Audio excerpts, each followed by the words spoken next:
네, 안녕하세요. 저는 오늘 이 세션의 사회를 맡은 이지은이라고 합니다. 반갑습니다. 네. 이번 세션은 저희 로드맵에서 중요한 전환의 방향으로 설정했던 생태적 전환과 기본소득을 주제로 합니다.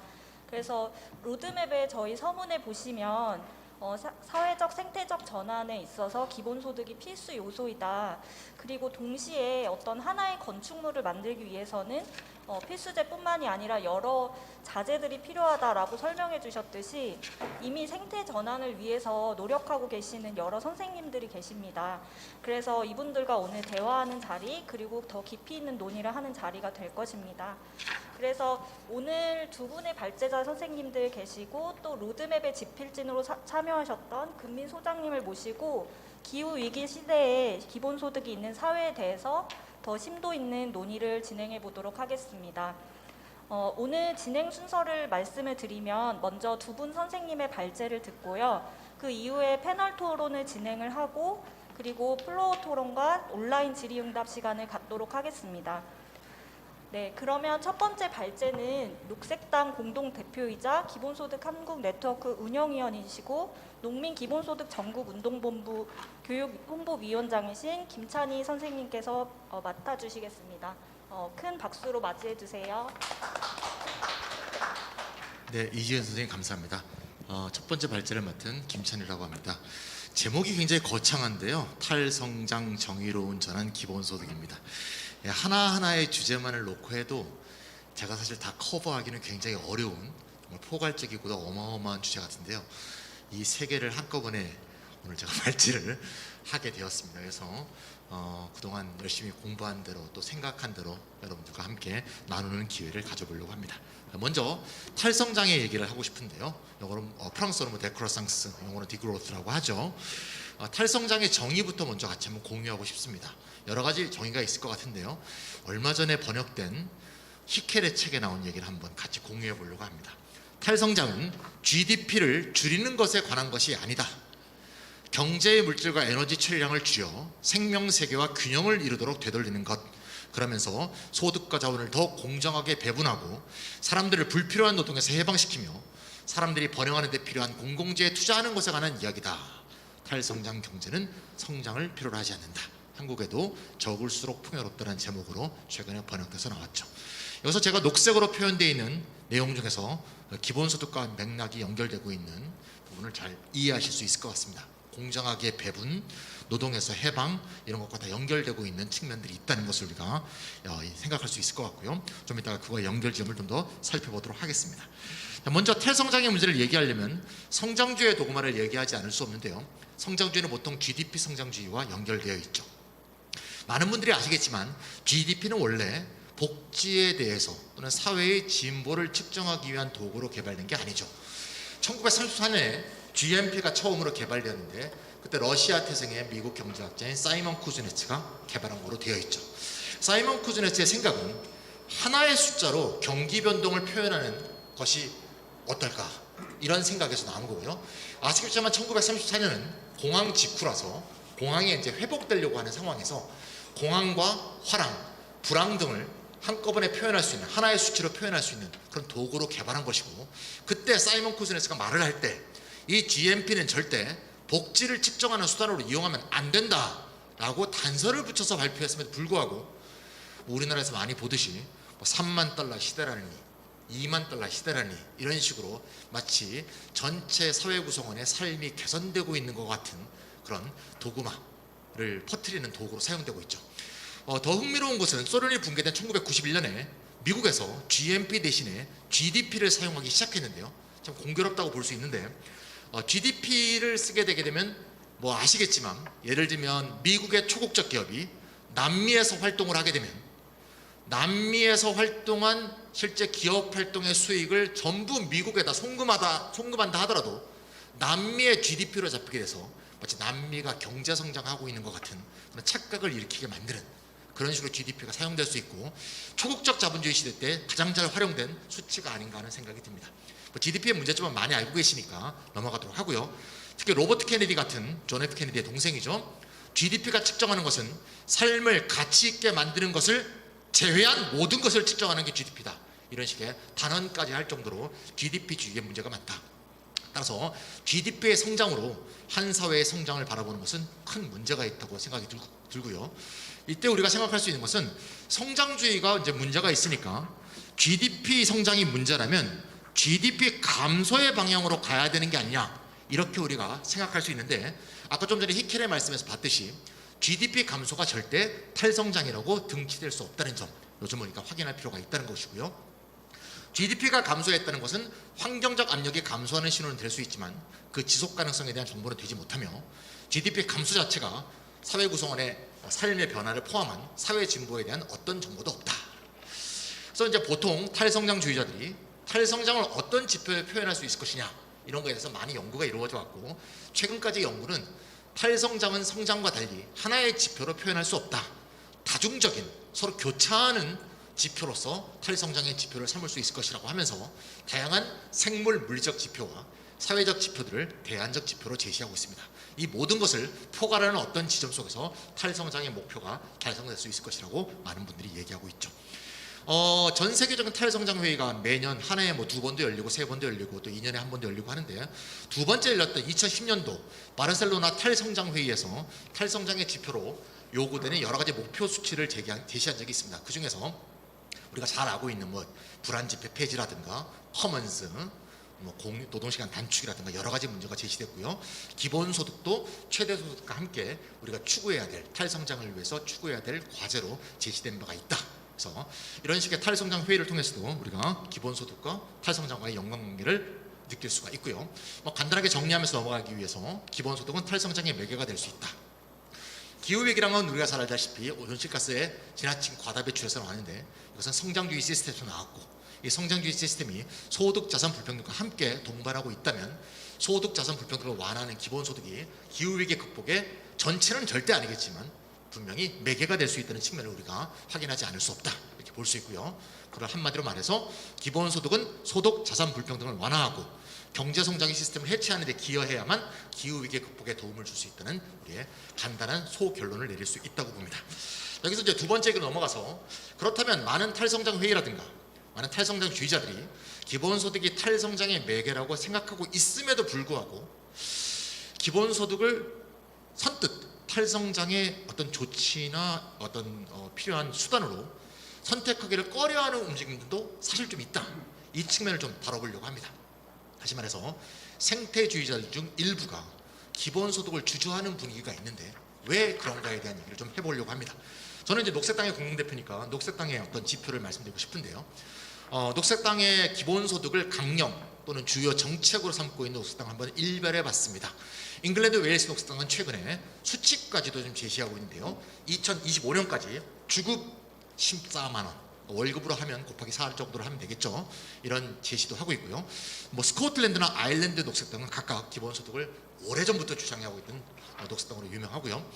미국 같은 경우는 상당히 재밌는데, 유니버설 베이직 인컴 강령에 나와 있습니다. 보편적 기본소득이라고 돼 있고 괄호 열고 가끔은 보장소득, NIT, 음해소득세, 시민소득, 시민배당 등으로 불리기도 한다. 여기 이제 기본소득 한국 네트워크에 계신 이사분들이나 운영위원분들은 상당히 좀 별로 선뜻 받아들이기 어려운 그런 식의 설명이라고 느껴지시는데, 미국이 원래 그런 것도 아마 잘 알고 계실 거라고 합니다. 미국은 옛날부터 베이직 인컴 개런티라는 말 많이 썼죠. 빅이라 그래갖고, 그래서 좀 약간 좀 선을 달리하는 면도 좀 있고요.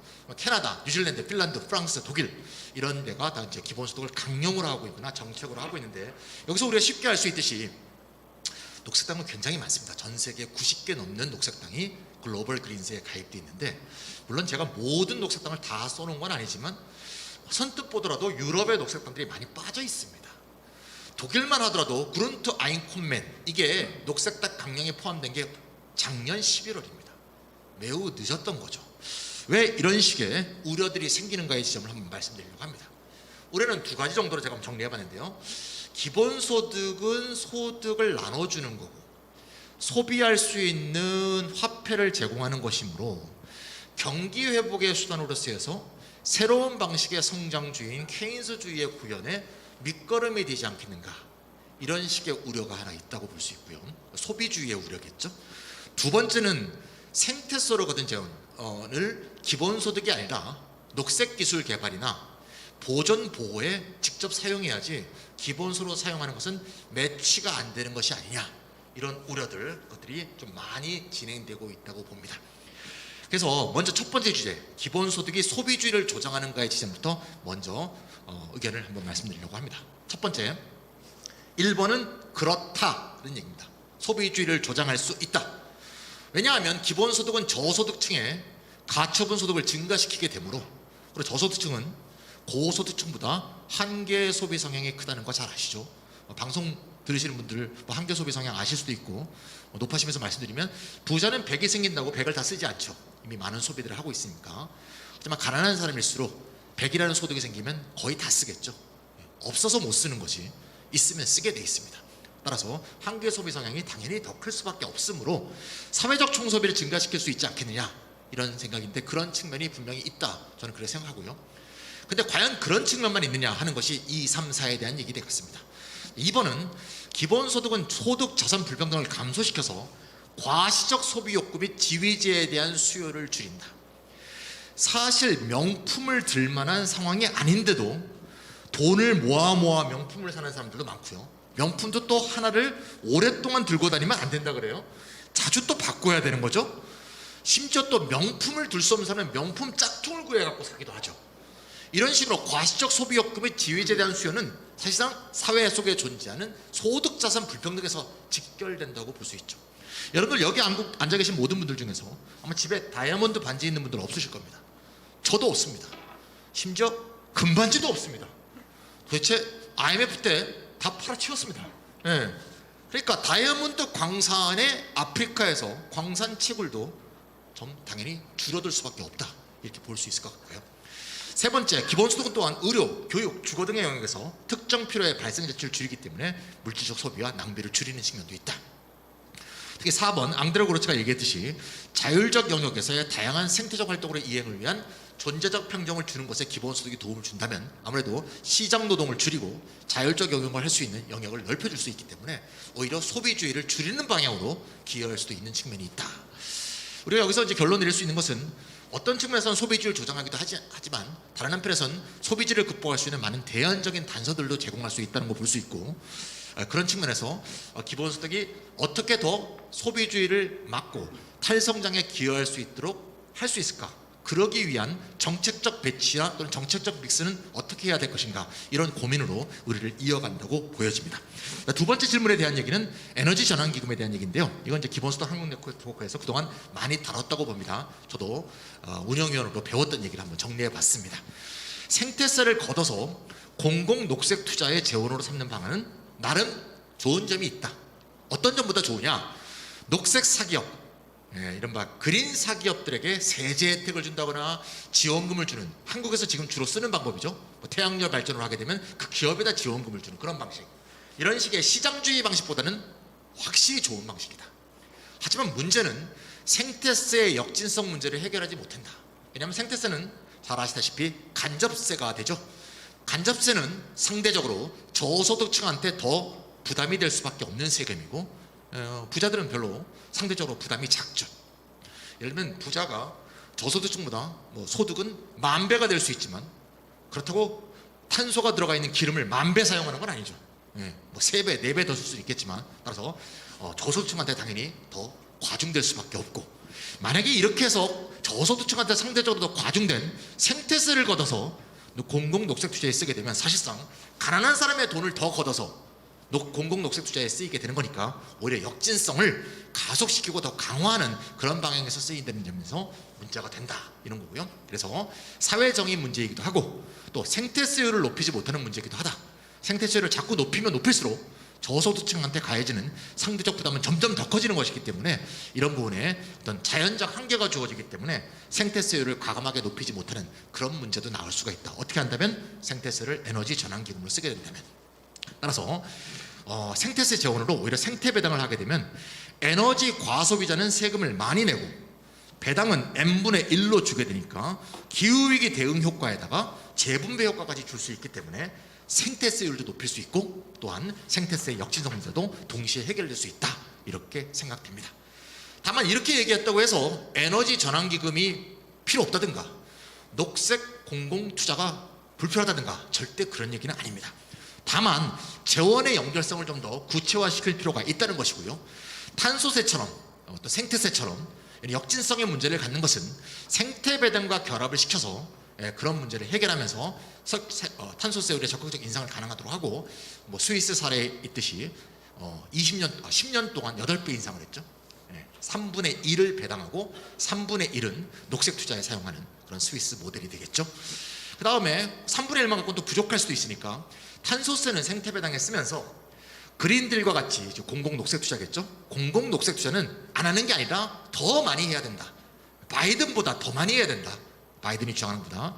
이것은 오히려 일반 재정을 잘 투입해서 그린딜과 공공 녹색 투자에 더 많이 사용해야 된다.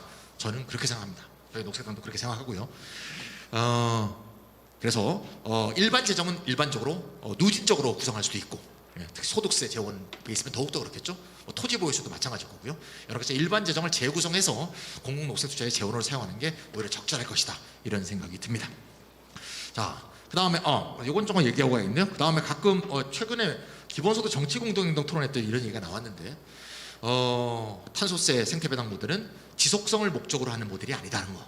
그래서 저는 탄소세 생태배당은 기본소득이라고 연결시키지 않는 것도 좀 좋다는 생각도 가끔 들어요. 기본소득은 기본소득으로 두고 탄소세 생태배당은 생태배당, 토지보유세는 토지배당, 이런 식으로 생태배당과 토지배당은 없어지는 게 목표로 되어 있다는 것을 좀 분명히 해두는 게 많은 사람들의 오해를 좀 푸는데 도움이 되지 않을까 싶은 생각이 있고요. 자, 생태성의 생태배당의 모델의 한계를 제가 생태세 생태배당 얘기할 때는 꼭 같이 얘기하고 있는데요. 생태세 생태배당은 아시다시피 시장 기제를 이용해서 기후위기 문제를 극복하려는 한 방식이라고 볼 수 있는데, 제가 항상 얘기하고 싶은 것은 스위스가 90년부터 28년 사이에 탄소세율이 8배로 증가했고, 난방용 연료, 부과했던 난방용 연료가 28.1%가 감소했다는 얘기죠. 우리가 28년 흐르는 동안에 연료를 28.1% 감소하면 과연 지금의 기후위기를 극복하는데 충분한 것인가? 당연히 다 충분하지 않다는 걸 알고 계실 거고요. 이런 시장적 기제만을 갖고 이 문제를 풀려고 하면 또 오해가 발생할 수 있기 때문에 우리는 시장적 해결 방식과 동시에 공급의 직접적 금지, 내연기관의 금지라든가 비행기 운항 제한과 같은 다양한 금지 조치를 동반해야지 기후위기 극복을 할 수 있다. 요즘을 항상 동반해서 얘기하는 게 좋다, 이런 생각이 듭니다. 저는 시장적 해결 방식만 갖고 해결한다는 것도 잘못된 생각이고, 또 시장적 해결 방식만 빼고 비시장적 방식만 갖고 해결하려고 하는 것도 저는 좀 편향적인 생각이라고 보고요. 이 두 개를 어떻게 정책 믹스를 잘 할 것인가, 이런 부분에 우리가 생각을 좀 이어갈 필요가 있다는 생각이 들고요. 탈성장과 기본소득을 한번 연결시켜 보겠습니다. 시간적인 여유도 없으니까요. 한 3번 얘기로 바로 넘어가면요. 3번, 파이의 분배가 불평등할수록, 불평등한 사회구조가 있는 거죠. 불평등한 사회구조가 존재할수록 파이 자체를 키우려는 성장주의 유혹이 커질 수밖에 없다. 우리가 실제로 많이 듣는 얘기죠. 서로 더 어려울수록 전체 파이를 키우면 자기가 돌아오는 목도 커질 수 있지 않을까.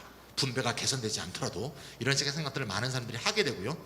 하지만 파이를 키우는 경제, 성장이겠죠. 성장주는 더 이상 불가능한 임계점에 도달했다는 걸 우리가 잘 알고 있고, 바로 그 지문은 기후위기다. 따라서 기후위기 상황에서 파이를 키우는 경제가 더 이상 불가능하다 하면 더 평등하게 분배되는 경제로 바꿔야 될 것이고, 거기에 기본소득이 기여할 수 있을 것이다. 그리고 더 평등한 분배구조가 될수록 그 사회 속에서 살고 있는 사람들이 성장주의에 더 이상 기대려는 그런 의욕이 점점 더 줄어들 수 있는 그런 계기가 될 수 있다. 앙드레 고르츠의 표현을 빌자면 성장 없는 평등을 추구하는 것이 현실이고, 성장 있는 평등이라는 것은 허구라는 것을 모든 사람한테 입증할 필요가 있다는 생각이 듭니다. 자, 소결론적으로 나가면요, 제가 아까 말씀드렸듯이 기본소득은 어떻게 보면 소비주를 조장하는 측면도 있고, 어떤 면에서 소비주를 예방하는 측면도 있는데, 어떻게 소비주를 오히려 부추기지 않고 약화시키고 탈성장에 기여하도록 하는 데는 어떤 다른 식의 정책들과 잘 결합돼야 된다고 생각이 듭니다. 첫 번째는 액수가 커질수록 좋다. 충분한 해방적 기본소득이 필요할수록 시장 노동에 대한 협상력이 증가할 것이고, 시장 노동에 참여하지 않고도 생활에 영위할 수 있게 되기 때문에 실제로 탈성장에 기여하고 새로운 삶의 개척을 하는 데 도움을 줄 것이다. 첫 번째 제가 말씀드리고 싶은 거고요.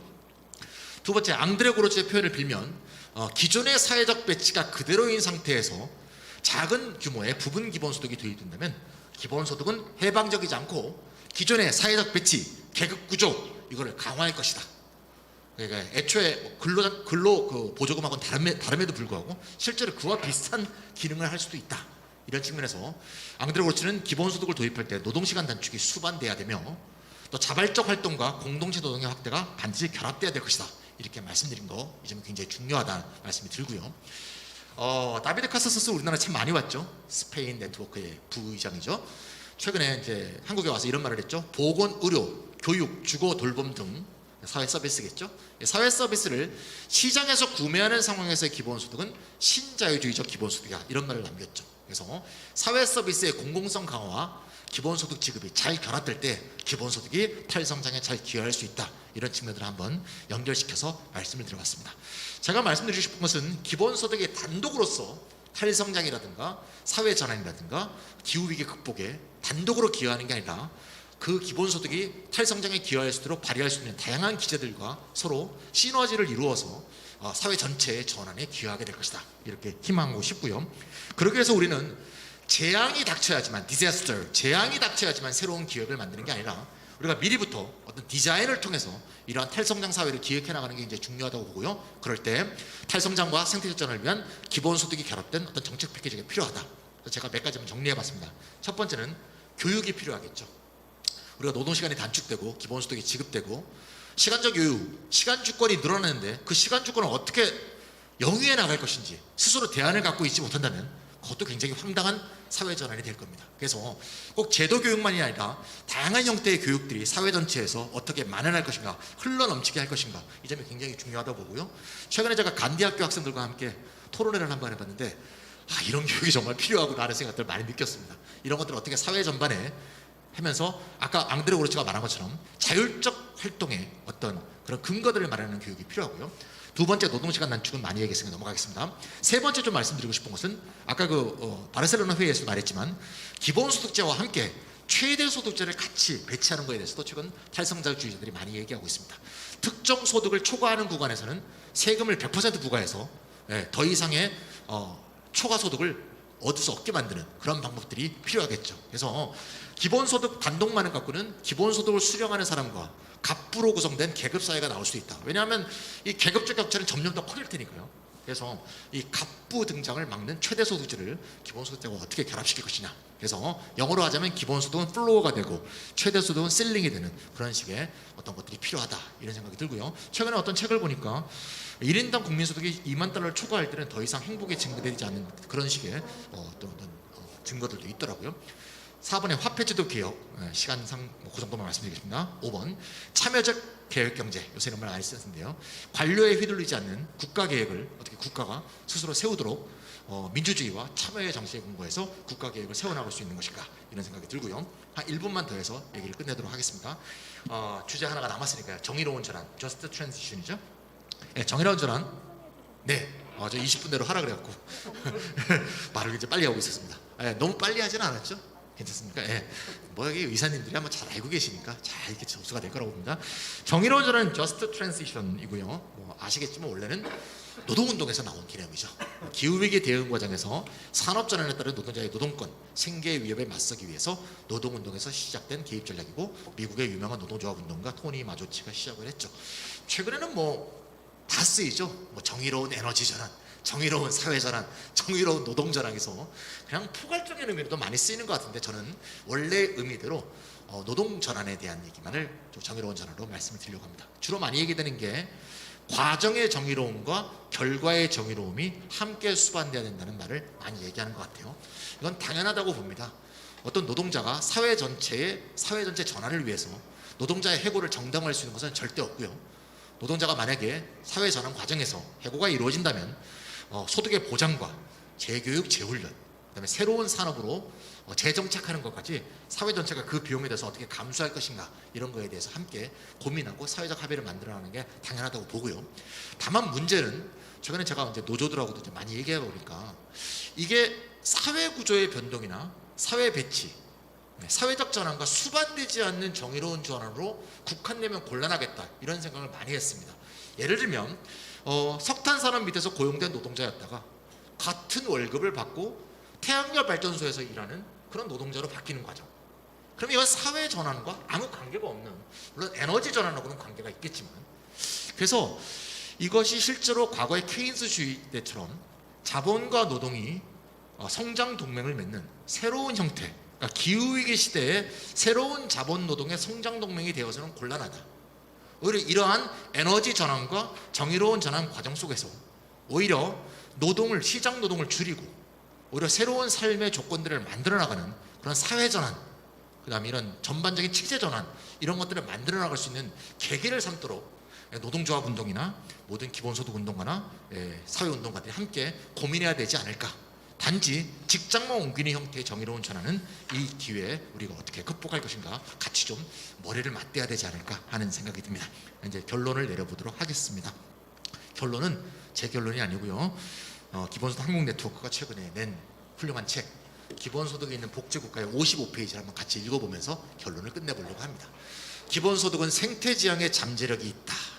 하지만 그 잠재력이 실현되기 위해서는 다양한 정책 및 제도와 결합되어야 한다. 기본소득이라는 경제적 보장을 디딤돌로 해서 사람들이 생태적일 수 있는 자율적 영역으로 넘어가기 위해서는 노동시간 단축, 기본적인 필요를 만족시킬 수 있는 공적 부문, 자율적 영역에 대한 제도적 뒷받침들이 필요할 것이다. 이런 점에서 기본소득은 만병통치약이 아니지만 새로운 사회를 만들고자 할 때 빠져서는 안 되는 필수 요소로 할 수 있다. 감사합니다. 네, 김찬희 선생님 발표 감사합니다. 탈성장 사회 속에서 기본소득의 의미와 필요성을 잘 설명해 주셨고, 또 중간에 이제 생태주의자들이 기본소득에 대한 어떤 우려들에 대해서 또 지적을 해주시면서 궁극적으로는 이 탈성장이라는 거대한 전환 속에서 여러 정책들과 함께 논의되어야 한다라는 점을 잘 피력해 주셨어요. 네, 중간에 김주원 선생님 얼굴 볼 수 있어서도 좋았습니다. 네, 그 다음으로는 이제 정의당 기후 에너지 정의 특위 위원장이자 에너지 정의 행동 정책위원이신 이현석 선생님께서 정의로운 녹색 전환과 기본소득, 탄소세를 중심으로를 발표해 주시겠습니다. 네, 박수로 환영해 주세요. 예, 반갑습니다. 저도 사실은 처음에 이제 요청받았던 주제가 너무 포괄적이어서 제가 이제 아주 큰 틀에서 기본소득 전체를 얘기하는 것은 적절치 않을 것 같아서 사실 아마도 좀 더 포커스를 많이 좀 이렇게 했으면 좋겠다라고 얘기해 주신 게 아무래도 탄소세 관련한 내용인 것 같아서 그걸 중심으로 해서 현재 동향과 생각들 좀 정리해 보았습니다. 얼마 전에 기후변화 협약 26차 당사국 총회가 있었습니다. 뉴스를 통해서 많이 보셨겠습니다만은 매년 기후변화 협약 회의를 하고 있는데 사실 이번 회의는 작년도 코로나 때문에 한번 쉬었고 오랜만에 했습니다. 굉장히 좀 처참한 회의였습니다. 왜냐하면은 파리 협정에서 우리가 1.5도 목표를 지켜보자라고 했는데 각 국가별로 온실가스 감축 목표를 다 제출했는데 그걸 모아봤더니 1.5도는 고사하고 2.4도가 상승하는 것으로 되어 있습니다. 이거는 사실상 파리 협정을 지키지 못할 뿐더러 사실 하나의 큰 재앙으로 나가는 그런 상황을 지금 이제 얘기하고 있는 겁니다. 그래서 올해 합의를 보기를 내년도 연말까지 각 국가별로 이제 NDC, 이제 국가 기여라 그러는데요. NDC를 다시 제출하기로 했습니다. 그러니까 계속 이런 식으로 온실가스를 어떻게 줄일 것인지에 대해서 다시 제출하고 하는 것들을 반복하고 있고 그 내용들 안에서 오늘 하게 될 탄소세와 관련한 이야기들도 포함되어 있다 이렇게 보시면 될 것 같습니다. 오늘 우리의 주제는 사실은 탄소 가격 제도라고 하는 큰 틀 안에 있는 탄소세입니다. 그러니까 이게 사실 좀 낯서실 수도 있으실 텐데요. 사실 국제적으로 우리 기후 정의 운동을 하는 사람들은 대부분 탄소 가격 제도에 대해서 굉장히 비판적으로 보는 시각이 많습니다. 그것은 지금 왼쪽에 보시면 탄소 가격 제도의 종류가 있는데요. 그 중에서 특히나 대출권 거래 제도에 대한 여러 가지 문제점들 그리고 상쇄 메커니즘이라고 들어보셨는지 모르겠는데 이쪽에서 온실가스를 줄이면은 저쪽도 줄인 걸로 인정해 주는 거죠. 대표적으로 선진국들이 개발도상국에 지원을 해줘서 그 개발도상국의 온실가스를 줄이게 되면은 선진국의 온실가스를 줄인 걸로 인정해 줍니다. 국내에 우리나라가 지난번에 요번에 발표한 온실가스 감축 계획에도 해외 감축분이 지나치게 많이 들어가 있어서 문제가 있다, 이런 거 아마 들어보셨을 거고, 이것이 실제로 제3세계 원주민들의 생존과 인권을 굉장히 많은 부분 억압하고 있기 때문에 요번에 글래스고 회의에서도 굉장히 많은 비판을 받았습니다. 그 내용 안에 이제 탄소세가 있고, 탄소세 역시도 국내에서도 그렇고 해외에서도 그렇고 이제 전통적인 좌파들이 굉장히 많이 비판하고 있는 주제입니다. 이런 그 탄소를 줄이는 문제를 앞서서도 언급 잠깐 해주신 것처럼 시장 메커니즘을 통해서 하려고 하는 거다. 직접 줄여야지. 이런 이제 비판들이 많이 있고, 사실 저는 앞서서 이제 발표해 주신 것처럼 시장 메커니즘을 통해서 할 수 있는 것이 있고, 그리고 직접적인 온실가스 감축 정책을 통해서 할 수 있는 것들이 있다. 둘 다 진행을 해야 된다라는 측면들에서는 탄소세를 해야 된다라고 보고 있습니다. 참고로 말씀드리면 정의당은 2020년도 총선 정책으로 탄소세 도입을 약속했었고요. 선거 공약에 공식적으로 들어갔고, 현재 앞으로 이제 말씀드릴 법의 경우에는 지금 정의당 당론으로 결정이 되어서 지금 정의당 장혜영 의원 대표 입법으로 국회에 관련한 법안이 지금 현재 발의되어 있는 상태입니다.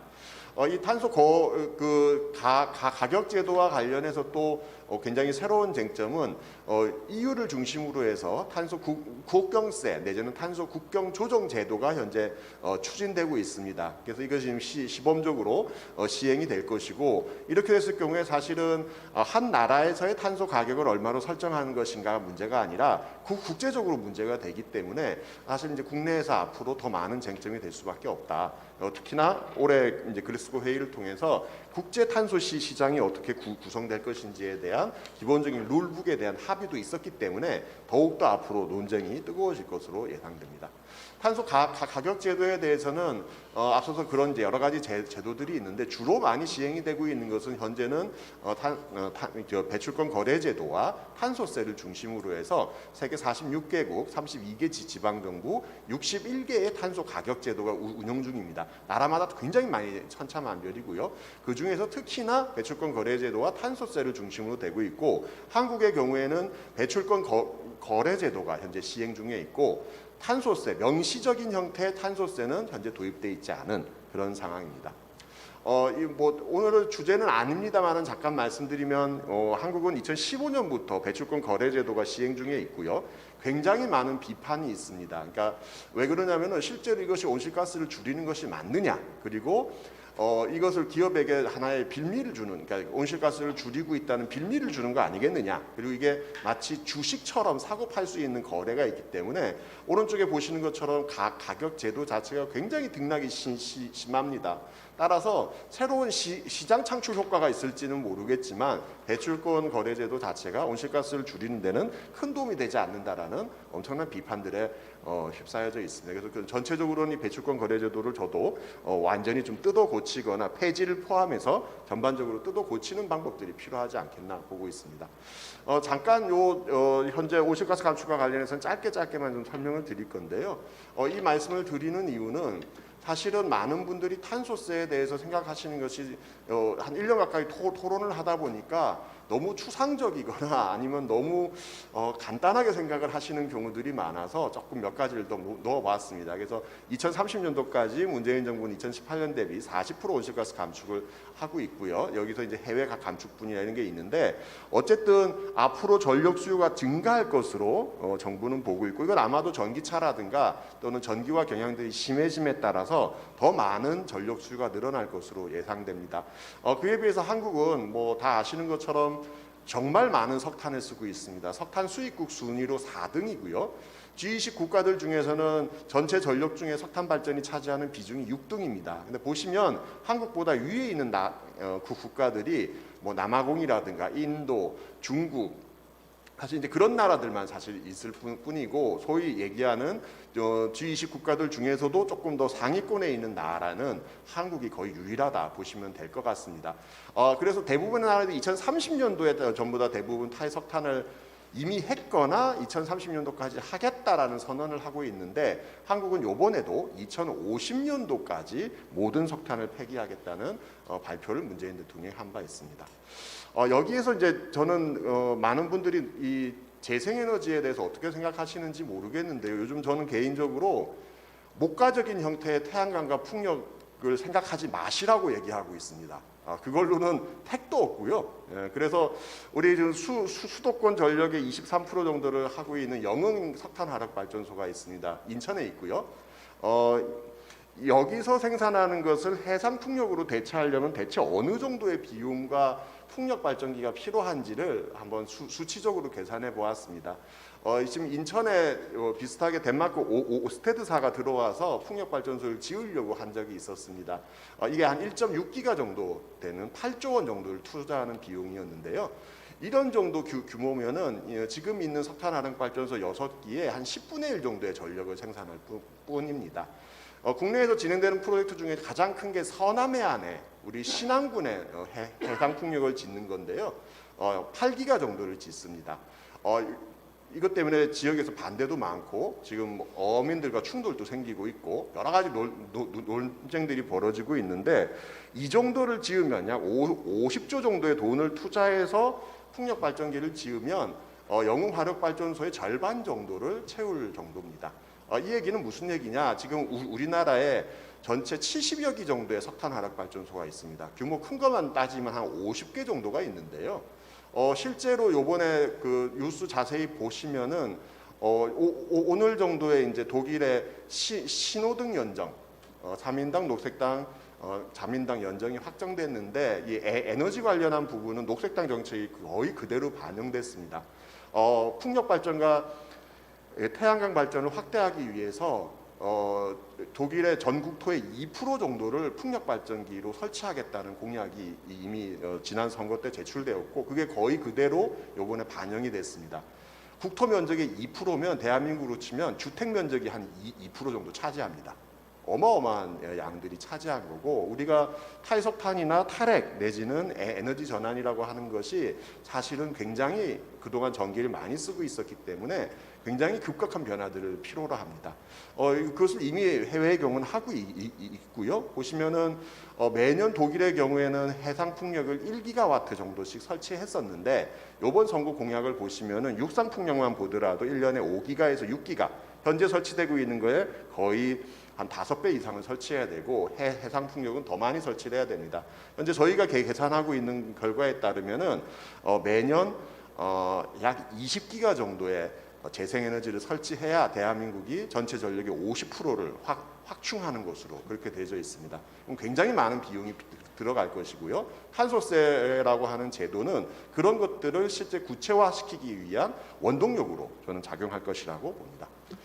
그리고 이제 정의로운 전환 얘기를 주셨습니다. 저는 이 탄소세 재원을 어디에 써야 될 것이냐와 관련해서 이걸 만약에 앞서서 얘기했던 풍력이나 태양광을 지원하는 형식으로만 쓰게 된다면 탄소세 저희가 지금 잡은 게 1년에 CO2 톤당 50달러에서 100달러 잡았습니다. 그러면은 저희 계산에 따르면은 1년에 대략 50조 원에서 100조 원 정도가 걷어지는 걸로 되어 있습니다.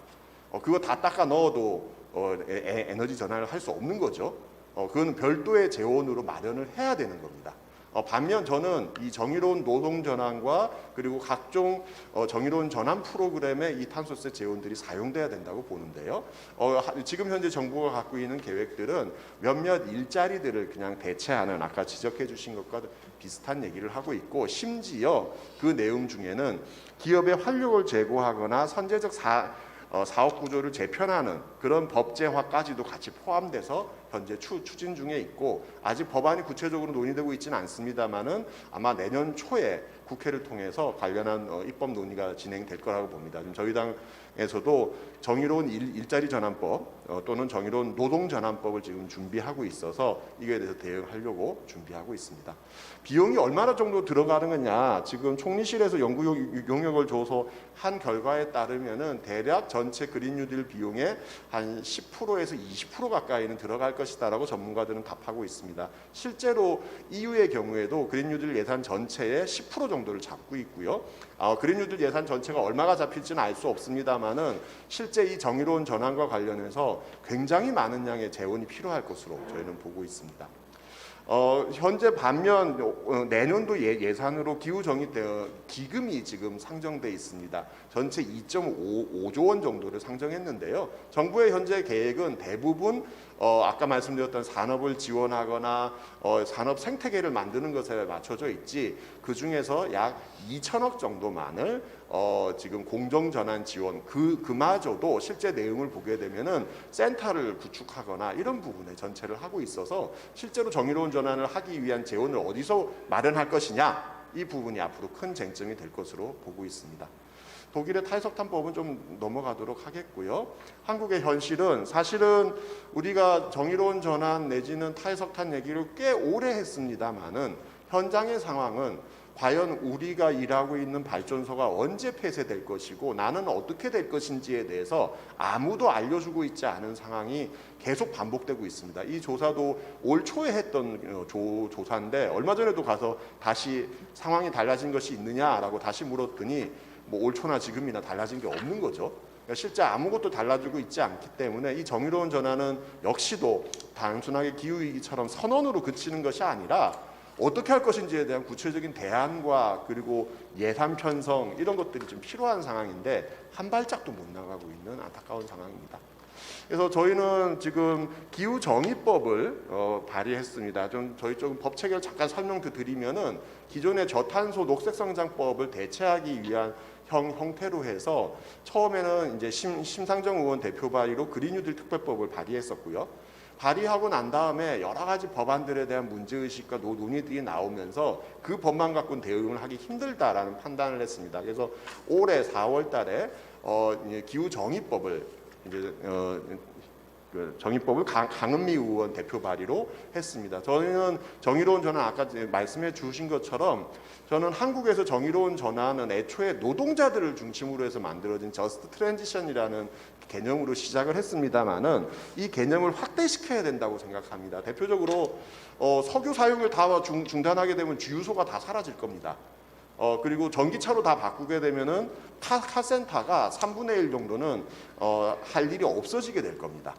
이와 유사한 일들이 생기겠죠. 지금 유럽의 요번에 독일에서 나온 결과에 따르면은 신규 가스보일러도 설치 금지하는 것이 지금 요번에 논의가 됐습니다. 왜냐하면 그것도 화석연료를 이용한 거죠. 그럼 당장 가스보일러를 설치하고 생산하는 많은 사람들이 그중엔 노동자도 있을 거고 중소상공인도 있을 겁니다. 농민들도 비슷한데요. 나중에 잠깐 언급을 하겠습니다만은 지금 농민들에게 많은 양의 화석연료 보조금이 지원되고 있습니다. 농업용 면세유 이런 것들이 지원되고 있기 때문에 이걸 당장 멈추게 될 경우에 농민들의 피해들이 굉장히 클 것으로 예상됩니다. 그래서 이 범위를 넓히고 이들이 직접 참여하고 이들에게 피해가 전가되지 않도록 하는 그런 방안들이 같이 있고요. 내용 읽어보시면 될 것 같습니다. 참고로 저희는 지금 탄소세를 그냥 어디서 뚝 떨어뜨려서 얘기하는 것이 아니고 현재 있는 교통에너지 환경세를 바꾸는 것을 기본으로 해서 그렇게 설계했습니다. 이거는 지금 장애인 의원법이나 용해인 의원법이나 큰 틀의 내용은 비슷한 것으로 저는 알고 있습니다. 아닌가요? 조금 다르네요. 예. 왜 그러냐면은 현재 명시적으로 탄소세는 아닙니다만은 교통에너지 환경세에 전 세계에서 거의 유일하게 어마어마한 세금을 지금 또 부과하고 있습니다. 물론 한국만큼 많이 부과하는 나라들도 몇 개 있습니다만은 아시는 것처럼 지금 휘발유 가격의 절반 이상이 세금입니다. 근데 이걸 탄소세라고 부르지 않을 뿐인 거죠. 교통에너지 환경세라고 부르고 있습니다. 이것이 매년 15조 원 규모고요. 이것이 우리나라에서 네 번째로 큰 그런 회계로 분류되고 있습니다. 근데 이게 원래 교통세로 시작이 된 거라서 이들 중에 대부분은 교통이나 항만, 공항 건설처럼 오히려 탄소를 더 많이 배출하는 인프라를 건설하는 데 사용되고 있습니다. 참 아이러니한 것이죠. 그래서 이 부분을 이제는 폐지해야 된다는 얘기들이 많았고 올해 이 교통에너지 환경세가 일몰될 예정입니다. 근데 역시 일몰을 연장하는 법안이 정부의 입법으로 지금 되어져 있고 이 기회를 맞아서 교통에너지 환경세를 사실은 탄소세로 바꾸자라는 기본적인 아이디어를 제출한 바 있습니다. 그래서 도입 방안으로 두 가지 방안이 있을 텐데 일단은 기존에 있는 수송용 에너지에 대한 과세는 그대로 둔 상태에서 석탄과 천연가스에 대한 과세를 신설하고 이후 논의를 통해서 단계적으로 전환해가는 그런 방안을 제출했습니다. 그래서 사실 CO2 톤당 50에서 100달러 정도를 과세했는데요. 앞서서도 얘기해 주신 것처럼 찔끔찔끔 올리는 탄소세는 실제로 온실가스를 줄이는데 전혀 도움이 되지 않습니다. 실제로 지금 뭐 IMF 등에서도 75달러 선은 올려야 된다 이런 얘기들이 나오고 있는 상황인 거고, 그래서 좀 여러 가지 충격이 있음에도 불구하고 50에서 100달러를 얘기하고 있는데 경우에 따라서는 200달러 이상을 부과해야 된다는 논의들도 있기 때문에 사실 이거는 더 추가적으로 논의가 필요하다고 봅니다. 그렇게 해서 그것을 등유, 중유, 휘발유, LNG, LPG 등등으로 나누어 가지고 이제 그것에 맞춰서 단계별로 어떻게 올리는지에 대한 세율표를 작성했습니다. 그래서 이제 기본적인 목적으로서는 당연하게도 탄소 중립을 실현하고 정의로운 전환을 하기 위한 방법으로서 생각하고 있고요. 그리고 이제 국내에서도 석탄과 천연가스가 생산되고 있습니다. 그래서 그 부분에 대한 고려들도 함께 생각해서 넣어보았습니다. 이게 사실 저는 제일 중요한 파급 효과 문제라고 봅니다. 지금까지 한국은행이나 여러 군데서 각종 에너지 원자재가 상승했을 때 물가가 어느 정도 파급이 될 것인지에 대한 그 연구조사 통계들이 있습니다. 제일 많은 거조차도 15% 상승 시 뭐 얼마가 올라간다. 이게 최대입니다. 근데 실제로 이 톤당 CO2 톤당 50에서 100달러 규모면은요. 밑에 그 검은색으로 나오는 표 두 개 보시면 됩니다. 등유의 경우에는 인상률이 그나마 작아서 한 16%에서 30% 정도 됩니다만은 석탄, 우리 이제 화력발전소에서 많이 쓰는 유연탄의 경우에는 최대 270%까지 가격이 뛸 것으로 예상됩니다. 왜냐하면은 지금까지 석탄에는 그만큼 특히 발전용 유연탄에는 과세를 해본 적이 없거든요. 가격이 3배 뛴다는 얘기입니다. 근데 그런 석탄을 매년 지금 국내 석탄 화력 발전소에서 한 22만 톤 정도를 쓰고 있습니다. 어마어마하게 매일 쓰고 있고요. 그런 부분들을 놓고 봤을 때는 실제로 전기요금이 올라가고 물가에 대한 상승폭이 여러분들이 생각하시는 최대치보다 더 클 겁니다. 그렇기 때문에 사실은 이것을 환급한다라고 하는 아이디어들이 안 나올 수가 없는 것이죠. 저희는 탄소세 배당이라는 표현을 쓸까 고민들을 하다가 엄밀하게 보면 환급인가 아니냐라고 해서 전체 거둔 탄소세의 절반 정도를 환급하는 것으로 법에는 그렇게 표현들을 넣었습니다. 또 하나는요, 이런 게 있습니다. 지금 연탄을 떼고 있는 집이 있어요. 근데 이 분들한테 연탄값을 지원해 준다거나 무료로 지원해 준다 할지라도 이분들은 연탄 보일러를 다른 걸로 바꿀 돈이 없으세요. 따라서 이걸 그냥 환급만 한다고 해서 문제가 절대 해결되지 않습니다. 심지어 뒤에도 잠깐 언급이 있겠습니다만 지금 국내에서 연탄을 아직도 난방으로 쓰시는 분들 중에 대부분은 무허가 주택에 살고 계십니다. 이거 대부분 자기 집이 아니죠. 이런 상황들에서 단순하게 이렇게 거둔 탄소세를 환급한다는 것은 실제 에너지 전환에 도움이 되지 않기 때문에 이게 절반 정도는 환급을 하되 나머지 비용들은 구체적으로 에너지원을 전환하기 위한 방법을 만들어내야 된다는 거죠. 화물차도 비슷합니다. 화물차 지금 다 디젤을 쓰고 있는데 디젤에 대한 화물차 보조금을 철폐하고 올라간 탄소세만큼을 보존한다 할지라도 그분들은 디젤 트럭을 계속 몰아야 되는 상황인 거죠. 그럼 이 전기차나 수소차로 바꿔주기 위한 전략이 들어가야 되고 여기도 역시 비용이 필요한 겁니다. 그런 측면들에서는 사실은 이 탄소세는 1차적으로 탄소세 환급을 통해서 말씀해 주셨던 역진성 문제 해결해야 될 것이고요. 2차적으로는 그냥 단순하게 그 보존만 하는 것이 아니라 전환에 대한 방법을 만들어 줘야 된다. 그러지 않으면 사실은 악순환에 계속 빠질 거다. 저는 그렇게 봅니다. 최근 IMF 보조금 보고서가 나왔습니다. 이게 이제 직접 보조금, 명시적 보조금 이외에도 비명시적, 숨겨진 보조금을 같이 넣어서 IMF 계산에 따르면은 현재 약 전 세계적으로 7천조 정도의 보조금을 각국에서 화석연료에 지급하고 있는 것으로 되어 있습니다. 중국, 미국, 러시아, 인도 같은 나라가 전체 한 3분의 2 정도 하고 있고 한국의 경우에도 약 81조 원 정도를 보조금으로 주고 있다 이렇게 되어 있습니다. 뭐 아까 말씀드린 화물차 보조금, 연탄 지금 연탄값이 실제 연탄의 가격이 아니지 않습니까? 지원금 들어가고요. 농어업용 석유, 최근에 유류세 기름값 올라간다고 유류세도 깎아주지 않았습니까? 이런 식으로 해서 명시적으로 들어가고 있는 보조금이 있고 추가적으로 대기 오염에 대한 그 각종 부담금, 지구온난화 비용들 이런 것들을 매기고 있지 않기 때문에 대한민국의 경우에도 이런 보조금들을 철폐해야 되는 그런 상황에 있기 때문에 그런 면들도 함께 봐야 된다고 봅니다. 자, 이제 마무리로 가보겠습니다. 저도 시간이 많이 지났네요.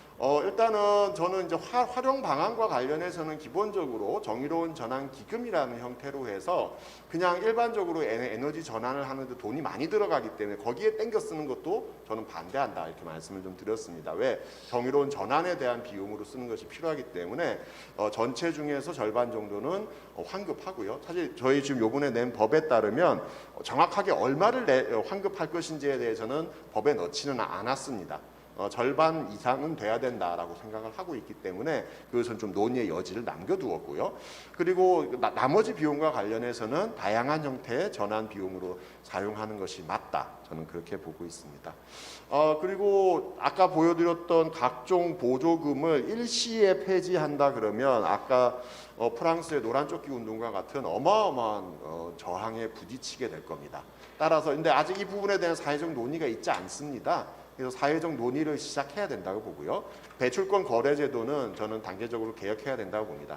그리고 많은 분들이 잊고 있는 부분 중에 한 개가요. 탄소세를 도입하면은 한쪽에서 좋아하시는 분들이 있습니다. 핵산업계 계신 분들이에요. 왜냐하면은 핵발전은 탄소가 거의 나오지 않지 않습니까? 그러다 보니까 이 상대적으로 우위를 점하게 되는 것이지요. 그래서 해외의 경우도 그렇고 국내의 경우도 그렇고 그동안 핵연료세 도입과 탄소세 도입은 세트로 얘기들이 됐습니다. 마침 지금 핵발전소 지역 지자체들에서 핵연료 보관세를 요구하고 있습니다. 그래서 그런 부분들을 같이 엮어서 가는 것이 필요하다고 봅니다. 과세적인 측면에서는 지난번에도 제가 비슷하게 좀 언급을 좀 드렸었는데요. 사실 탄소세는 화석연료에 부과하는 거기 때문에 화석연료를 채굴하거나 수입하거나 생산할 때 부과하는 게 일반적입니다. 이거 가장 쉽습니다. 그래서 그냥 예를 들면 석유 정제 공장에서 정제돼서 휘발유가 나올 때 이럴 때 그냥 매기면 되는 거죠. 근데 이제 요거를 이제 일일이 제품 단계에서 매기는 이런 논의들이 조금 언급이 되어져 있길래 사실 저는 왜 굳이 그렇게 해야 되는지는 아직도 잘 모르겠습니다. 뭐 이렇게 필요하다면 할 수는 있겠는데 더 쉽고 좋은 방법이 있기 때문에 사실은 그렇게 해서 생산이나 도입 단계 하는 게 맞다고 보고요. 그리고 탄소세의 가장 큰 쟁점 중에 하나 아까도 얘기해 주신 것처럼 탄소세는 영원한 세금이 아닙니다. 빨리 없어지는 게 제일 좋고요. 50에서 100조 정도 거둘 걸로 예상이 되는데 사실은 적극적으로 탈탄소 정책이 진행되면은 탄소세는 빨리 없어질 겁니다. 그리고 실제로 유럽이나 많은 나라들에서 지금 내연기관 자동차 판매 금지라든가 또는 석탄화력 발전소 운영 중지를 하게 되는데 전력하고 수송 부분에서 화석연료 사용이 줄어든다면 세수의 거의 절반 이상이 저는 없어질 거라고 봅니다. 따라서 안정적인 세운이 아니에요. 그래서 그 부분들에 대해서도 저는 기본소득 고민하시는 분들이 적극적으로 좀 고민해 주셨으면 좋겠다. 그래서 탈탄소가 빨리 되면 빨리 될수록 얘는 없어지는 것이 맞고 없어지는 것으로 설계된 세금이다. 따라서 실제 세수는 최대 100조라고 얘기했습니다마는 제대로 탈탄소 정책이 진행된다면 100조까지 거둘 일은 아마 없을 것 같습니다. 그렇게 되는 게 맞다고 보고요. 그 부분들은 같이 보시면 될 것 같습니다. 환급은 어쨌든 1차적으로 이것이 없다면 사회적 반발은 두 번째고요. 정말 사회적 약자들은 그 충격에서 헤어나오지 못할 겁니다. 전기요금이 현재 4인 가족 중심으로 해서 한 달에 내는 평균 요금이 한 6만 원 안팎이거든요. 아시다시피 독일 같은 국가는요.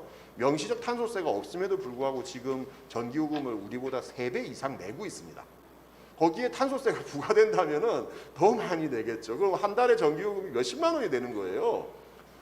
이것이 갖고 올 사회적 파장과 문제에 대해서 사실은 환급 배당이라는 정책은 전 반드시 필요하다고 보고 그건 과거에 탄소세 제도가 찔끔찔끔 올랐을 때는 이런 논의가 필요 없었을 텐데 지금의 우리 논의는 그런 정도 수준으로 안 된다는 것이기 때문에 저는 적극적으로 검토하는 것이 맞다고 봅니다. 그리고 이런 시그널을 저는 정확하게 전달하는 게 탄소세 도입 의미라고 봅니다. 그러니까 마치 무슨 여러 가지 세제들 중에서 담배값 문제라든가 이런 논의들을 보면은 단계적으로 올리는 것은 효과가 없다라는 그런 보고들이 많이 있지 않습니까? 그래서 결국은 저는 그런 면들에서는 이 환급 배당은 반드시 필요하다고 봅니다. 활용 방안과 관련해서는 다양한 의견이 저는 있을 수 있다고 봅니다. 꼭 뭐 정의로운 전환 비용을 탄소세에만 써야 된다 이런 법은 없습니다. 하지만 법의 성격상 빠르게 탈탄소 사회를 만들기 위한 전환의 비용이 들어가고 그것을 중심으로 쓰는 것이 저는 적절하다고 보고요. 그런 의미에서는 왜 그러냐면은 사실은 산업계에서 기존에 쓰던 이 산업을 전환하는 건 돈이 되기 때문에 빠르게 전환을 해갈 수 있는 여지들이 있을 겁니다. 하지만 사회적 약자들에 대한 지원은 소위 얘기하는 사회복지의 차원이거나 또는 에너지 기본권에 관련한 문제이기 때문에 그거 자체를 세수를 확보하는 것이 저는 생각보다 쉽지 않을 것이다. 따라서 그런 세수 확보와 관련해서 더 적극적인 노력이 세수 활용과 관련해서도 고민이 있어야 된다고 봅니다. 자, 마지막 결론하고 마무리 짓겠습니다. 탄소세 논의는 벌써 이게 1년이 됐습니다. 작년도 연말에도 비슷한 토론을 한 것 같은데 안타깝게도 한국 사회 논의가 한 발도 진전이 안 됐습니다. 오히려 산업계를 중심으로 해서 여러 가지 하면 안 된다는 얘기만 지금 많이 되고 있지, 저는 탄소세를 어떻게 실제 정착시킬 것인지에 대한 사회적 논의가 필요하다고 보고요. 저는 단순하게 탄소 중립 선언하는 거는 누구나 다 합니다. 우리 저기 그레타 툰베리 얘기하는 것처럼 블라블라블라블라 이런 얘기는 누구나 다 합니다. 근데 문제는 이거를 구체적으로 어떻게 이행할 것인가에 대한 계획이 나와줘야 되고 탄소세 논의는 그 이행 방안 중에 한 개로서 고민돼야 된다고 봅니다.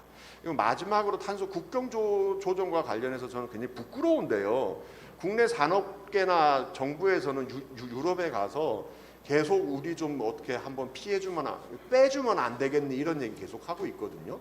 사실 이게 아니라 전 적극적으로 오히려 탄소를 줄이기 위한 정책들을 해줘야 된다고 보고, 그런 의미에서라도 탄소세 논의가 더 확대됐으면 좋겠다 이 얘기 드리면서 제 얘기 마치겠습니다. 감사합니다. 네, 이현석 선생님 발제 잘 들었습니다. 탄소 가격 제도와 같이 최근에 정책들을 이제 구체적으로 짚어주셨고, 또 이제 정의로운 전환의 개념을 확대해야 한다. 그리고 구체적으로 에너지원 전환에 대한 방안들도 함께 생각해야 한다라고 말씀해 주셨습니다. 그리고 마지막으로 정의로운 전환을 위한 탄소세 도입 방안도 함께 나누어 주셨습니다. 다음으로는 로드맵에 이제 공유부 배당과 이제 탄소세 등 파트를 집필하신 현재 정치경제연구소 대안소장님을 모시고 이제 패널 토론을 들어보도록 하겠습니다. 네, 부탁드립니다. 잘 들리네요. 일단 뭐 김찬희 대표님, 위원장님 발제에 대해서 논평을 좀 하겠습니다. 뭐 GDP 탈성장과 탄소 감축의 상관관계가 있는 게 아니라 물리적 탈성장 개념으로 접근해야 된다라는 말은 뭐 충분히 저도 동의하고 공감하고요. 발제를 하신 게 두 가지라고 생각해요. 하나는 기본소득과 생태전환의 일반적인 상관관계가 한 부분인 것 같고요. 또 한 부분은 이 탈탄소 경제 또는 탄소 중립을 위한 어떤 정책 수단으로서 탄소세, 탄소 배당을 논하고 뭐 그걸로 부족하니까 다른 정책 수단이 어떤 게 있는가 그리고 어떤 논한 부분, 특수한 주제이겠죠. 일반적 주제와 특수한 주제 두 개를 다루셨는데, 일단 일반적 주제와 관련해서 뭐 기본소득 하면은 생태 전환은 유리하다 이렇게 얘기하는 거에 대해서 저는 뭐 그렇다고 생각합니다. 근데 굉장히 크리티컬하게 접근해야 된다 이거. 그냥 그렇다고 주장하는 얘기만 계속 들어왔고 저로서는 매우 납득이 안 되는 얘기들이 굉장히 많았다 이렇게 생각합니다. 그러니까 불평등을 완화하는 효과가 있죠, 기본소득이. 그리고 어떻게 보면은 신자유주의의 불평등이라는 게 중산층의 괴멸 공동화이기 때문에 저소득층의 탈빈곤 문제보다 더 큰 문제입니다. 기본소득이 모든 소득 구간의 소득 격차를 비례적으로 줄일 수 있는 굉장히 중요한 수단이기 때문에 그런 면에서 불평등을 완화하는 효과가 있습니다. 근데 불평등을 완화하면 물리적 탈성장으로 이어지냐? 이 상관관계는 저는 따져야 되는 거라고 생각합니다. 거꾸로 2014년 이후로 IMF나 OECD는 어떻게 얘기하냐면은 불평등 때문에 경제 성장이 안 된다라고 얘기해요. 예. 이제는 하나 더 붙였죠. 작년부터 IMF가 탄소 배출량을 증대시키면 경제 성장이 안 된다. 그 불평등과 기후 위기 또는 불평등과 탄소 경제가 성장의 한계가 단계이다라고 얘기합니다. 물론 이때 성장은 GDP 성장을 뜻하는 겁니다. 그래서 과연 불평등을 해소하는 게 물리적 탈성장으로 이어지는 상관관계에 대해서 좀 분명하게 해야 된다라는 생각이 듭니다. 이걸 좀 더 치밀하게 설명할 수 있어야 탈성장 경제론이 수립될 수 있는 거다라는 거고요. 기본소득과 연관관계도 좀 더 명확하게 확보될 거라고 생각합니다. 뭐 제가 뭐 어렴풋이 생각하고 있는 건 있지만 그걸 발표할 자리는 아닌 것 같고요. 두 번째 이 탄소 중립 정책 수단과 관련해서 지금 언급하신 건 두 가지인 것 같아요. 하나는 탄소세, 탄소 배당 그 연동 모델이고 또 하나는 직접 금지, 직접 규제인 것 같은데 저는 사실은 이 전체에서 왜 그린뉴딜은 빠져 있느냐? 그러니까 대규모 공공 투자의 기술 혁신 그리고 혁신 기술의 사회적인 전면화 이게 반드시 들어가야 된다. 그래야 금지할 수 있는 거다 이렇게 생각합니다. 탄소세가 시장 시그널을 강화해서 시장주의적으로 전체 전환을 갖다 뒷받침하는 거라고 그러면은 사실 막대한 어떤 공공 투자가 들어가야 되는 거 아니냐라는 게 제가 좀 제안을 드리고 싶은 거고요. 기본소득과 이 대규모 공공 투자를 연관시키는 방법이 있다라는 겁니다. 예를 들어 뭐 이현석 위원장님 발제도 나오지만 정말 뭐 풍력발전소 하나 짓는데 45조 이렇게 들어가지 않습니까? 그렇다 그러면은 뭐 풍력발전소가 문제겠습니까? 그리드 사업도 해야죠. 뭐 어마어마하게 들어갑니다. 1,400조라는 돈, 1,500조라는 돈 별 얘기가 다 나오는 건데 그걸 다 어떻게 하는 겁니까? 뭐 세수로 하든지 아니면 뭐 영국 사람들이 주장하듯이 녹색 양적 완화해가 국채 발행해서 하는 겁니다. 이거. 그런데 그 이익을 누가 가져가느냐, 전환 이후의 수익을 누가 가져가는가에서 저는 기본소득적 발상이 필요하다라고 생각합니다. 일제기 제임스 미드라든지 이런 공유지분권 주장했던 사람들이 기본소득을 사회배당이라고 그랬거든요. 조세로 걷어갖고 나눠주는 게 아니라 기업의 지분을 갖고 있고 그 지분 수익을 갖다 국민들한테 배당하는 건데 이런 그린 공공투자에 대해서 국가가 지분 수익을 확보하고 그리고 이런 전환적 투자의 수익을 기본소득 재원화하는 방법이 있습니다.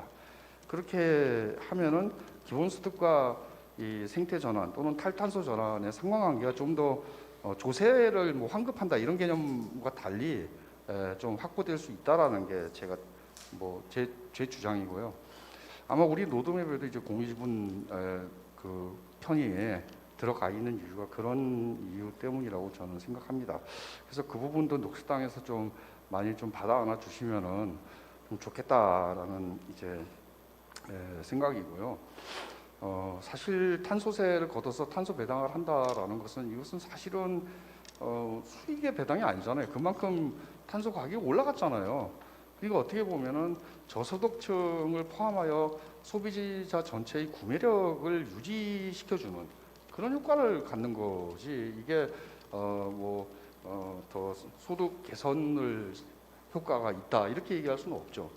물론 똑같이 나눠주면은 저소득층에 약간의 재정적 이득이 있죠. 뭐 그런 거지만 다른 기본소득과 좀 다르죠. 다른 기본소득과 다르고 그러니까 우리가 이것을 기본소득을 위한 목적세라기보다 기후위기 종식을 위한 교정과세로 생각하는 거고 교정과세의 세율을 탄력적으로 올리기 위해서 예를 들어 캐나다가 90%를 배당 환급하는 이유는 이 사람들 30년까지 그냥 따블로 마구 올리겠다라는 거 아니에요. 세율을 마구 올려야 되는 나라들 스위스처럼 2008년에 탄소세를 도입했어요. 굉장히 늦게 도입한 겁니다. 유럽에서. 유럽의 북유럽 국가도 91년, 92년에 다 도입했습니다. 그리고 18년 후에 도입하니 낮은 세율에서부터 시작할 수밖에 없었고, 유럽과 비교해서 낮은 세율에서 시작할 수밖에 없었고, 그러니 매년 어마어마하게 올렸습니다. 그러니까 배당 환급한 거죠. 그래서 사실은 여기서 배당 환급은 기본소득 재원이라기보다 교정과세의 세율 탄력성을, 그리고 교정과세 세율을 목표 부합되게, 그러니까 NDC에 맞춰서 유지하기 위한 어떤 수단이다라고 말을 할 수 있을 것 같습니다. 앞에 토지보유세, 토지배당 얘기가 나왔었는데요. 토지보유세의 경우는 토지가 못될 것이다라는 원천적 공유부론에 더 적합하지만, 탄소세의 경우에는 탄소 배출권은 누구에게 있다 이렇게 얘기할 수 있는 게 아니지 않습니까? 없어져야 되는 세금이고, 그런 이것은 교정과세의 세율 탄력성을 유지하는 질에 따라서의 어떤 역할이 더 큰 거라고 봅니다. 그렇다면 기본소득과 생태전환은 못 만나느냐? 저는 제도로서도 만날 수 있다. 즉 대규모 그린 투자의 재원을 바이든 1.8조 하니 4몇 조 하니 그런 얘기 나오잖아요. 그 재원에 대해서 공유 지분을 설정하고 그 수익을 이 기본소득 재원으로 하고, 또 일부는 정의로운 그 수익이 나오는 어떤 그 브레이크 이븐 포인트가 지난 다음부터는 정의로운 전환 기금으로 쓰고, 그 수익 손익분기점 이전에는 돈 빌려서 정의로운 전환 기금을 쓰다가 그 이후에 수익이 나면 그걸로 메꾼다든지, 이렇게도 재무적 설계를 할 수 있는 거라고 생각이 듭니다. 그다음에 이현석 위원장님 발제에 대해서 논평을 하자면, 일단 그 탄소세의 기능과 의의에 대해서는 저하고 이견이 없다고 생각이 듭니다. 즉 어떤 늦게 도입하고 그러니 만큼 세율을 높이 올려야 되고 5만 원에서 10만 원 사이로 시작해야 되고, 그러니 환급 배당해야 된다라는 거에 대해서는 저하고 의견이 같다고 생각이 듭니다. 다만 이제 여기서 환급이라고 말씀하셨을 때 이게 마치 한국의 사회복지 지출처럼 이제 저소득층 환급을 이제 생각하시는 것 같고요. 질문이긴 합니다만 저소득층을 중심으로 해서 환급하는 걸 생각을 하시는 것 같은데, 사실은 여기서 이게 소득 분배 효과를 중심으로 우리가 설계해야 되느냐라는 게 질문이 하나고, 두 번째, 사실 이건 교정과세의 가격 탄력성 문제를 갖다 지탱하기 위한 어떤 수단인데 굳이 이렇게 해야 되느냐? 스위스나 캐나다처럼 할 수도 있는 거 아니냐라는 거고, 사실 에너지 소비의 그 편차를 보면은 굉장히 잘 사는 부잣집이나 굉장히 못 사는 사람들에는 에너지 소비에 있어서 큰 차이가 별로 없습니다. 그래서 이게 역진적인 겁니다. 그래서 역진적인데, 나눠줄 때 그냥 똑같이 나눠주면은 가격에 미치는 영향이 등질적이기 때문에 그냥 이렇게 생각하면 된다. 이거는 소득 불평등을 해소하는 기제가 아니다. 이건 정말 그렇다 그러면 굳이 왜 저소득층한테 주느냐 이렇게 질문 하나 드리고, 차라리 탄소세 세수 중에서 일부를 정의로운 전환 기금으로 쓴다. 그리고 70%는 n분의 1로 나눠준다. 50%는 n분의 1로 나눠준다. 이런 설계를 하는 게 오히려 맞는 거다. 환급에 대해서 계층별 환급을 또는 세대별 환급 이렇게 할 필요가 없는 거다. 이거는 그런 게 하나의 질문이고요. 그 다음에 결국에 재원은 세 가지 정도로 생각할 수 있을 것 같아요. 그러니까 그린 뉴딜 재원이 있을 것 같고, 이거 저는 녹색 양적 완화해야 된다고 생각합니다. 아마 정말 100조씩 국가가 때려 넣어야 된다. 그래야 이게 중요한 거고, 그린 뉴딜 재원을 탄소세에서 쓰겠다라는 거는 정말 어처구니없는 짓이고, 탄소세 많이 걷어야 30조에서 50조, 60조, 70조밖에 안 됩니다. 이거 갖고 무슨 발전소 한 개도, 풍력 발전소 한 개 짓는데 50조 들어가는 판에 이걸 어떻게 합니까? 그리고 그리드 사업 하는데 20조, 30조 들어갑니다. 그럼 결국에 이 탄소세 걷어서 에너지 전환하겠다라는 것은 에너지 전환 안 하겠다는 얘기고, 세율은 낮게 책정될 수밖에 없고, 탄소세의 규율 효과도 굉장히 떨어질 수밖에 없는 그런 얘기다는 거예요. 그린 뉴딜 재원은 따로 마련해야 되고, 정의로운 전환 기금 재원은 그린 뉴딜 재원 전체에서 유럽식으로 10%를 갖다 할당하든지 이런 게 기본이 돼 있어야 뭐 탄소세 세수의 일부를 쓰고 말고 이런 얘기가 되는 거다. 이건 마치 탄소세로 정의로운 전환하겠다 그러면은 이거 역시 문제가 되는 거다라고 저는 생각합니다. 그린 뉴딜 재원 속에 정의로운 전환 기금을 뭐 10% 할당이나 15% 할당 이런 식으로 이게 해야 된다. 채권 발행해서 하면 되는 거죠. 탄소세의 경우는 이거는 배당과 환급을 하는 게 옳다. 예를 들어 스위스 같으면은 67%를 환급하는데 나머지가 어디에 쓰이는가 주목을 할 필요가 있습니다. 그 아까 연탄 떼는 집 말씀하셨잖아요. 꼭 그런 거예요. 개인 주택의 난방 개선에 쓰여요. 그게 거의. 그리고 에너지 전환 신용 보증 기금에 들어가는데 그것은 최대 액수가 정해져 있어요. 그래서 늘지가 않습니다. 늘지가 않고 그러니까 전체의 한 5%인가 3% 정도로 들어가고 나머지는 화폐로 나눠주는 배당과 그 다음에 그 주택 개량 사업 지원인 거죠. 뭐 그런 거고 그게 아마도 2008년 경에 시작이 돼서 그런 이제 제도가 돼 있는 거고 이젠 주택 개량 사업이 이제 다 끝나가는 시점이니까 배당 방법도 바꾸자는 얘기가 나오는 거고 캐나다 같으면 90% 정도를 갖다가 뭐 이게 주마다 좀 차이가 있긴 하지만 나눠주는 거 있는 겁니다. 그러니까 그다음에 이제 마지막은 이제 과세 그 방식인데요. 뭐 저는 뭐 정과정 계산에 대해서 이렇게 그 가능하다 예를 들었지만 이건 뭐 사실은 시점 문제가 저는 아니라고 봅니다. 생산 시점에 부과하나 뭐 부가가치세식으로 다 계산해 갖고 소비자 할 때 이렇게 하거나 이게 똑같습니다. 똑같다라는 게 생산 시점에 부과하면 그 납세 의무자는 생산하는 사람이죠. 그러니까 에너지 생산하는 사람인데 근데 이 가격 탄력성이라는 성 또는 조세 귀착 문제로 보면은 소비자 물가이랑 다 이전됩니다. 이거는 호주 사례도 그랬고요. 다른 나라 탄소세에 대해서 조세 귀착 문제에 대해서는 다 그렇게 봅니다. 특히 발전에 대해서는 100% 이전된다. 그 다음에 제조에 있어서는 이건 시장 상황마다 조금 다른데 대개 이전된다. 예를 들어 제조 같으면은 뭐 독점적 상황이라고 그러면 다 이전하겠죠. 근데 마구 경쟁적 상황이면은 뭐 자기가 좀 이윤을 줄이더라도 가격 경쟁력을 확 선택하는 이런 상황도 있을 수 있겠죠. 그러니까 조금씩 다르긴 하지만 거의 이전된다. 그래서 과세 시점을 어디다 하는가는 이미 별로 문제가 중요한 게 아니고 그냥 납세가 뭐 탄소 데이터가 통계가 확실히 잡히면 정과정하면 되는 거고요. 없으면 생산 시점에다가 과세하면 되는 거고요. 다만 조세 기착이 전부 다 소비자한테 거의 이전된다라는 게 중요하다. 그래서 이 급격한 탄소세 도입을 할 경우에 이 배당이나 환급 그 다음에 이런 문제는 굉장히 우리가 꼭 고려해야 되는 문제다는 거고요. 마지막 질문은 지금 정의당 안을 보니까 과세 범위 문제에서 석탄과 천연가스만 지금 하신 것 같아요. 그죠? 그러니까 천연가스, 수송용 연료까지 하신 거예요? 아 그러면 하나 더 질문해야 되겠네요. 석탄과 천연가스에만 한다는 건 사실 연료별로 과세 범위를 설정한 건데 그 효과는 사실은 업종별 과세 범위를 설정한 거와 마찬가지입니다. 발전, 그 다음에 난방 이렇게 설정한 거나 마찬가지입니다. 그래서 발전이 배출량 비중이 한 44% 됩니다. 그러니까 한 44%, 그다음에 개인 난방 크게 많지 않다고 보면은 44에서 45%에 대해서 과세하겠다는 얘기가 됩니다. 이게. 근데 제 생각에는 수송은 사실 유럽식으로 접근할 수도 있다고 생각합니다. 35년 이후에는 다 전기차 해라. 내연 기관차 안 된다.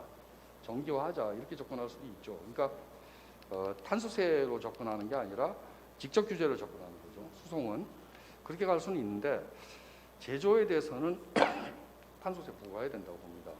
그러니까 예를 들어 한국의 철강이라든지 알루미늄, 뭐 시멘트 이런 게 이제 그 직접 배출이라고 그러죠. 그 사람들이 전기를 쓰죠. 근데 그건 이제 간접 배출이고 자기네가 이제 고로를 과정에서 직접 배출을 합니다. 이 직접 배출 양만 가지고도 유럽의 탄소 국경 조정을 못 넘어서 난리인데 이거는 해야 된다. 제조에 대해서도 해야 된다.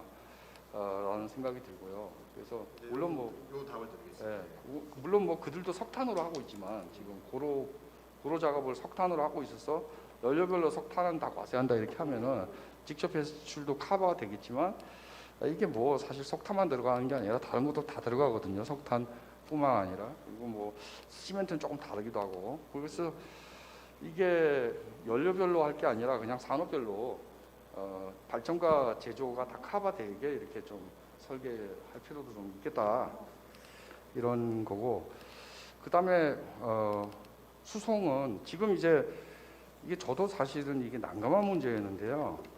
여기 지금 그 표가 나와 있어요. 이 표가 그 휘발유에 대해서 탄소세 과세 그 표가 나와 있잖아요. 연료별 표가 있는데 몇 페이지인가? 44페이지 보시면은 이게 제가 잘 안 보여가지고 글자가 작아서 2030년에 휘발유가 330원 되는 거잖아요. 이게 탄소세죠. 네. 근데 지금 2022년에는 165원이잖아요. 이거 유류세보다 낮습니다. 아, 예. 유류세보다 낮아요. 그 문제 말씀. 예, 그러면은 교통에너지 환경세를 일몰시키고 나면은 그 자동차 몰고 다니는 사람은 세금이 깎이는 거예요. 네, 네. 이렇게 하면 좀 곤란한 거 아니냐. 네.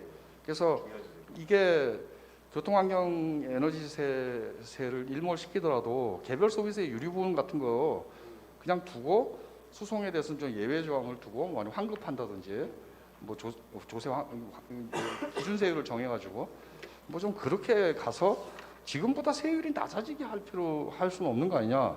예, 이렇게 이상 질문 마치겠습니다. 네, 수장님 긴 논평 감사합니다. 그럼 먼저 김찬희 대표님께서 두 가지 논평에 대한 의견을 한번 들어보겠습니다. 네, 금민수 형님이 여러 가지 지적해 주신 거 감사하고요. 여러 가지 또 어떤 통찰을 얻는 데 많은 도움이 됐습니다. 일단 첫 번째로 탈성장의 문제를 GDP 감소가 아니라 물리적 탈성장의 관점으로 봐야 된다. 저의 의견에 동의해 주셔서 감사하고요. 그랬을 때 기본소득이 불평등 완화라는 탈빈곤 수단을 뛰어넘어서 과연 물리적 탈성장의 수단이 될 수 있을 것이냐, 이 문제에 대해서 녹색당이 좀 더 연구를 하고 좀 더 구체적으로 설계해야 되지 않겠는가, 이거에 대해서 잘 받아들이고 싶은 마음이고요. 저의 지금 생각은 그렇기 때문에 두 가지 정도를 좀 경계해야 된다고 보는데요. 첫 번째는 기본소득을 좀 최근에 어떤 경향이 액수 경쟁이 좀 하는 것 같은 그런 좀 느낌을 받을 때가 가끔 있습니다. 그러니까 우리는 이렇게 설계해서 이 액수, 저 사람은 저렇게 설계해서 요 액수. 이 액수 경쟁에 어떤 문제가 있냐면 그 액수 경쟁할 때 기본소득을 구성하는 요소 중에 꼭 이 생태세, 생태배당이 거기에 포함되더라고요.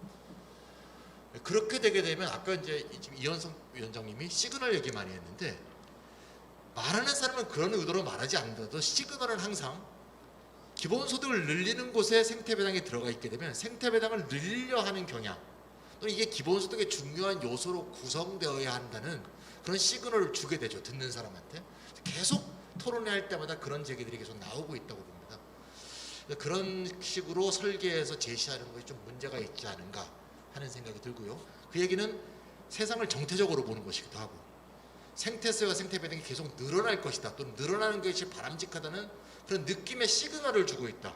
발표하는 사람은 그렇게 의도하지 않고 있다 하더라도, 그래서 그 액수 중심으로 접근하는 것 자체를 좀 극복할 필요가 있다. 물론 액수가 커져야 되는데, 말하자면 막 여러 가지 요소를 넣어서 액수가 크게 보였다고 해서 그것이 더 진보적인가 하는 부분에 대해서 좀 더 지적을 좀 해주고 싶고요. 그래서 제가 아까 말씀드렸던 거와 연결시키면 결국 현금 지급이란 걸 다 기본소득이라고 통칭해서 표현하게 되면 듣는 사람이나 받아들이는 국민들한테서 오해가 발생할 소지가 있다. 그런 생각이 들고요. 그래서 지금 기후위기 또는 탈성장과 연결된 생태배당 문제는 기본소득하고 통합시켜서 설명하지 않는 방법이 저는 좋겠다라고 그래서 제가 아까 말씀드린 거고요. 그래서 이거는 아까 말씀드렸듯이 환급 또는 배당, 이런 식으로 독자적인 영역으로 취급하는 게 맞지 않을까. 기본소득의 전체적인 구상 속에서는 빼서 설명하는 게 좋지 않은가 하는 생각이 들고요. 그런 의미에서 볼 때 아까 금민 소장님이 이 탈성장 또는 기후위기와 관련된 기본소득은 공공투자 그린딜의 재원에서 나오고 거기서 공유 지분권을 통해서 기본소득의 재원을 마련하는 방법을 쓰자는 거에 굉장히 저는 귀가 좀 딱 들어오면서 솔깃한 느낌이 드네요. 그러니까 기후위기 문제를 기본소득 문제가 연결시키는 두 개의 고리가 하나는 탄소세 생태 배당과 하나는 그린딜에서 나오는 공유 지분권에서 앞으로 기본소득의 수익 또는 기금이 계속 나오는 그 두 개 모델이라고 볼 때 전자는 줄어드는 게 목표고 없어지는 게 목표라고 볼 때 기본소득의 향후 구상과 관련해서 볼 때 전맥시키기에는 좀 무리가 있다. 단기적으로는 그렇게 된다 하더라도 그런 생각이 들고요. 장기적으로 볼 때는 아까 김민 소장이 말씀드렸던 공유지분권과 연관시켜서 기본소득과 기후위기 탈성장의 매개고리를 만드는 게 적절하지 않은가 싶고요. 방송 들으시는 분들을 위해서 조금만 더 설명을 드리면 그렇게 되는 거죠. 예를 들면 기업의 그린 전환을 위해서 국가가 돈을 투자를 R&D 투자를 할 수도 있고 뭐 기금 투자할 수도 있고 여러 투자를 할 수 있겠죠. 투자한 비용을 그 기업의 지분으로 전환하는 거죠. 공유 지분으로 전환하고 보통 이제 우선주가 될 가능성이 높은데 우선주 같은 주식으로 전환을 하게 돼서 그 기업이 나중에 수익이 났을 때 그 지분만큼의 배당을 하게 해서 그 배당을 기본소득 재원으로 삼는 이런 것은 현재의 기후 에너지 전환을 하는데도 굉장히 도움이 될 뿐만 아니라 기본소득의 장기적인 재원을 마련한다는 의미에서도 또 커지면 커질수록 좋은 것이고 커지면 커질수록 사기업에 대한 공유 지분이 늘어나는 것이기 때문에 또 바람직한 사회전환의 근거가 된다는 점에서 그 말씀을 한 게 저 오늘 좀 많이 좀 배움이 있다 이런 생각이 들고요. 그래서 이 두 개의 개념을 좀 분리해서 접근하는 게 좀 좋겠다 이런 생각이 듭니다. 그래서 기본소득을 그렇게 설명하는 방법은 좀 지양하는 게 좋지 않을까 하는 생각이 들고요. 그것이 이제 기본소득에 아까 말씀하셨듯이 저한테 제기하셨듯이 물리적 탈성장으로 기여할 수 있을 것인가 이런 측면에서는 제가 아까 발표했던 것처럼 기본소득을 두 번째 이제 문제점으로 좀 특권화시켜서 기본소득을 독립적인 범주처럼 설명해서 기본소득과 탈성장 또는 기본소득과 물리적 탈성장 이거 사이에 연관고리를 짓는 그런 식의 설명 방식을 좀 하지 않는 게 좋겠다 이런 생각이 들고요. 그래서 저는 아까 말씀드렸지만 다른 정책 패키지와 어떻게 결합시키는가 하는 게 기본소득의 탈성장에 기여하는 가장 큰 열쇠가 될 수 있다. 아까 제가 시간이 없어서 말씀도 못 드렸지만 예를 들면 금융 같은 거 화폐제도 개혁 같은 게 가장 큰 문제가 되겠죠. 잘 아시겠지만 지금의 금융제도는 부채에 기초해 있지 않습니까? 은행이 대출을 많이 해주면 많이 해줄수록 화폐 공급이 늘어나게 되는 것이고 화폐 공급은 결국 민간에서 빚이 늘어나게 돼 있는 거고 이 빚을 갚으려면 결국 성장이 필요할 수밖에 없는 것으로 성장의 동력으로 금융이 쓰이고 있는 거죠. 그래서 현재 민간화폐제도를 그대로 유지하고 있다면 성장의 이 악순환에서 빠져나올 수 없는 구조 그런 제도가 그대로 존재하는 상황에서 기본소득 지급이라면 그 기본소득의 탈성장에 기여하는 것이 약할 수밖에 없다. 그래서 이러한 금융의 전환, 화폐제도의 전환, 이래서 신용화폐제도를 없애는 이런 식의 사회제도 결합하고 기본소득을 연관시켜야 기본소득이 온전히 탈성장에 잘 기여하지 않을까 싶고요. 그래서 마지막으로 이제 아까 이현석 위원장님 말씀하실 때 탄소세로 거둔 재원을 시그널 효과를 주기 위해서 일부 그린딜 재원으로 그린딜 또는 그린딜 재원을 사용했으면 좋겠다는 것도 딱 시그널이란 말에 딱 맞는 것 같아요. 근데 그 시그널 효과를 주는 것이 좋다는 것은 저도 약간 공감이 되고 예를 들면 아까 스위스 같은 경우도 3분의 1은 그런 거 쓰지 않겠습니까? 그래서 전반적인 에너지 전환 전반에 쓰일 수는 없겠지만 아까 말씀드린 주택 개량이라든가 이런 식의 그것과 관련된 하게 되면 그 생태세를 걷는 거에 대해서 국민한테 시그널을 줄 때 그것에 대한 사회적 약자가 어떻게 이러한 피해를 완화시키는 것은 배당 또는 환급으로 사용되고 일부는 이것이 결국 기후위기를 극복하고 바람직한 사회로 전환하기 위한 것이라는 시그널을 주기 위해서도 그것의 사회적 합의에 맞게 퍼센티지를 잘 구성하면 좋지 않을까 하는 생각이 듭니다. 오늘 금민 소장님의 토론에 대해서 감사드리면서 이거로 말씀을 마치려고 합니다. 감사합니다. 예, 저도 굉장히 다양한 질문 꼼꼼하게 해주셔서 정말 감사합니다. 첫 번째는 제가 좀 설명을 꼼꼼하게 잘 못 드린 것 같습니다. 이 환급과 관련해서는 기본적으로 이걸 뭐 이렇게 소득에 따라서 구분하거나 이러지 않고 사실은 이제 전체적으로 다 환급하는 걸로 설계를 했던 겁니다. 예. 그렇기 때문에 그거는 뭐 오해 없으셨으면 좋겠고요. 다만 그 비중을 그러니까 전체 탄소세 거둔 거의 절반 이상이다. 정확하게 몇 프로라고 얘기하지 않고 절반 이상을 환급해야 된다는 거고, 그럼 나머지 돈에 대해서는 저소득층을 중심으로 해서 지원해야 된다 이렇게 보고 있는 거고요. 아마 아시겠습니다만 해외의 경우에는 환급 대상을 개인이 아니라 기업에 대해서도 지원을 하고 있는 데들이 있어요. 근데 이제 설계와 관련해서 그건 이제 법에 넣지는 않았는데 기본적으로는 기업에 대한 환급은 현재는 생각하고 있지 않고요. 그것은 별도의 기업에 대한 지원책으로 하는 것이 맞다 이렇게 보고 있습니다. 다음 두 번째 정의로운 전환 기금 뭐 요 부분들이랑 이런 건 뭐 어떻게 쓸 것인가 이런 건 얘기가 좀 아까도 나왔고 저도 뭐 다들 공감하기 때문에 그에 대해서는 추가적으로 언급하지는 않겠습니다. 과세 방식과 관련해서는 저는 이게 뭐 핵심적인 건 아니라고 보는데, 예를 들면 요번에 그 EU의 그 탄소 국경 조정을 보면 거기가 전형적으로 그냥 그 쓰이는 양에 대해서 한 것이 아니라 품목별로 전부 다 그걸 다시 매겨서 얼마만큼 너희가 철강을 생산했을 때 CO2를 배출했는지에 대한 증명서를 내라 그러고 그걸 다시 검토하고 그렇게 이제 하는 방식이 있습니다. 그러니까 품목이 몇 개 되지 않을 때는 그렇게 하는 것도 저는 방법이라고 보고요. 다만 이제 이 다섯 번째 질문하고 사실 맞물리는 건데요. 그러니까 예를 들면은 아까 석탄이라고 말씀드렸는데 국내 석탄 사용량을 보게 되면은 대부분이 발전용에 쓰고는 있습니다. 하지만 아까 말씀하신 것처럼 포스코 같은 데서 쓰는 코크스도 실제로 이제 그 석탄 사용량에 들어가 있어요. 그래서 석탄 전체에 대해서 과세를 하게 되면은 광양제철소에서 쓰는 연료용이 아니라 원료용 코크스에 대해서도 과세가 자연스럽게 되게 됩니다. 그래서 사실은 그 문제는 기본적으로 이제 빠지는 부분은 저는 없다라고 보고요. 그리고 이제 어차피 우리나라의 경우에는 그러니까 이제 다른 나라 같은 경우에 전기를 수입하는 나라들의 경우에는 말씀하신 문제가 생길 수 있습니다. 그러니까 뭐냐면은 국내에 제철소 전기 용광로를 국내 전기로 돌리지 않고 중국에서 예를 들면 석탄 태워가지고 만든 전기를 사갖고 온다. 이래 버리면은 중국에서 그 탄소 배출한 거를 국내에서 쓰는 것과 같은 효과가 생기거든요. 근데 뭐 다행스럽다기보다는 한국의 특성상 지금 전기가 해외에서 수입되고 있는 경우가 없고, 그리고 지금 기본적으로 석유, 석탄, 천연가스의 경우에는 다 수입을 대부분 하고 있기 때문에 약간의 뭐 미세한 오차는 있을 수 있겠습니다만은 큰 틀에서는 뭐 이렇게 새는 데가 저는 별로 없다고 봅니다.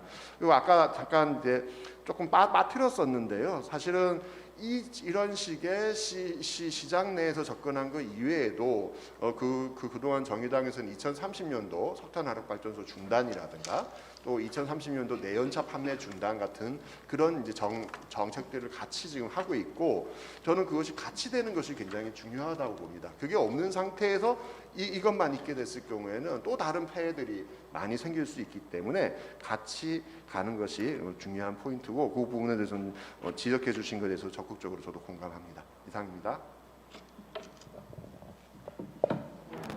네, 혹시 저기 금민 소장님 또 다른 코멘트 있으실까요? 네. 뭐 제가 좀 오해하고 있던 부분이 좀 풀렸고요. 50%를 보편 환급한다 이런 걸로. 예. 그건 뭐 스위스 모델 비슷한 거네. 예. 그리고 나머지는 이제 저소득층 지원이나 뭐 그 외의 것들, 뭐 난방 지원, 계량 지원 뭐 이렇게. 예. 알겠습니다. 김찬희 대표님 말씀하신 그 액수 문제인데요.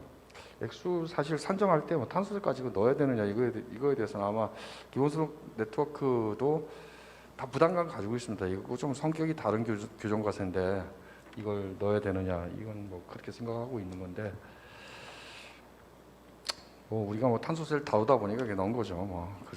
그리고 근데 액수 그 자체에 대해서 저는 오늘 김찬희 대표님이 그렇게 말씀하셔서 좀 놀랐어요. 왜 놀랐냐면 저는 그렇게 생각하거든요.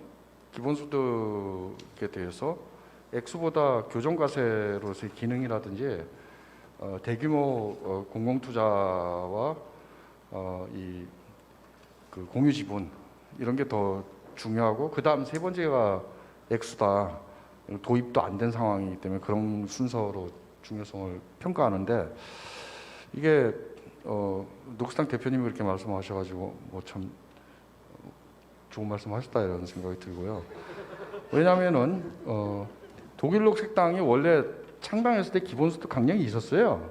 있었다가 그게 정록연장 들어가면서 없어졌다가 이번에 다시 만들어진 거거든요. 다시 넣은 건데 창당할 때 그 기본소득 강령이 왜 있었느냐? 이게 액수예요. 그 사람들 높은 기본소득을 얘기했고요. 그 뭐 지금 독일 기본소득 네트워크에 앉아 있는 녹색당 출신 교수들은 다 이제 그 당시 그 강령 작업했던 사람들인데 고르츠 영향도 있고요. 앙드레 고르츠. 그래서 이제 높은 기본소득은 인간을 불필요한 노동으로부터 해방시킨다. 탈노동은 탈성장이다 이렇게 생각한 거죠. 근데 사실은 90년대만 되면 탈노동이 탈성장이 아니거든요. 이미 인간은 노동 시간을 줄이고 있는데 자동화된 로봇이 그걸 하고 있기 때문에 탄소 배출은 더 늘어나요. 로봇이 더 잘 배출하기 때문에요. 인간보다.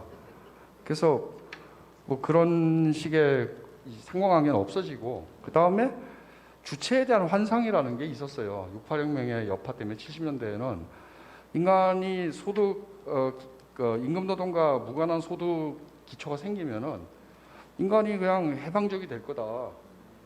우리 뭐 저는 주체에 대해서 환상을 정말 털끝만치도 갖고 있지 않고 전부 다 주체라는 거는 구성되는 거라고 생각하기 때문에 그런데 우리 그 프로그램에도 김찬희 대표님이 언급한 그런 환상이 저는 이제 좀 표현되어 있다고 생각합니다. 예를 들어 뭐 사람들이 기본소득이 들어오면 이게 사실 노동과 무관한 어떤 소득 최저선이 생기니까 그게 높으면 생태적이 된다. 해봐야 하는 거죠. 어떻게 알아요? 그래서 사실은 사람이 생태적으로 살지 않으면 안 되게끔 하는 제도를 저는 만드는 게 훨씬 더 중요하다고 생각합니다. 그래서 제도적으로 구성하는 게 중요한 거지. 그냥 뭐 사람이 지 맘대로 살게 될 수 있으면은 뭐 돈 안 벌어도 살게 되면 생태적으로 살 거다.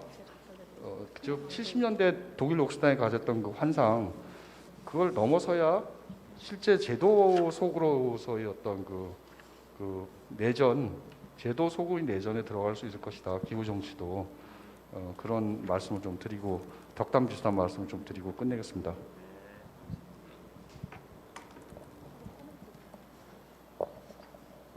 네, 감사합니다. 저 유튜브에서도 지금 질문이 여러 개 올라왔는데 여기 플로어에 계신 선생님께서 질문해 주신 것 같아요. 그래서 지금 바로 질문해 주시면 감사하겠습니다. 네. 안녕하세요. 저는 이제 기본소득 신진연구자에서 같이 하고 있는 한인정이고요.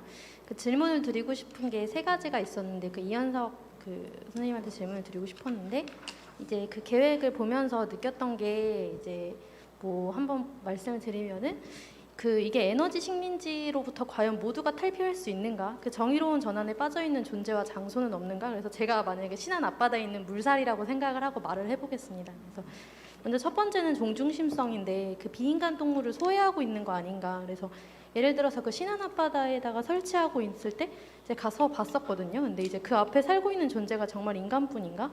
여기가 누군가의 삶터거나 그렇지는 않은가? 그런 정의로운 전환에서 어떤 존재가 빠져 있는가? 그리고 두 번째는 수도권 중심성이고, 그래서 이게 비수도권을 분명히 이제 뭐 참고로 보면 정의로운 전환 원칙에는 두 번째는 지역사회를 소외하지 않는다고 했는데 사실상 결국 지가가 싼 방식으로 지방으로 내려갈 수밖에 없고, 그럼 그를 방지하기 위해서는 지역별 에너지 계획이나 이런 것들이 먼저 수립되어야 하고, 서울에서 쓸 에너지는 서울에서 쓰고 신안에서 쓸 에너지가 어느 정도인지 계획해서 신안에서 생산할 수 있도록 그렇게 계획을 하는 게 맞지 않을까.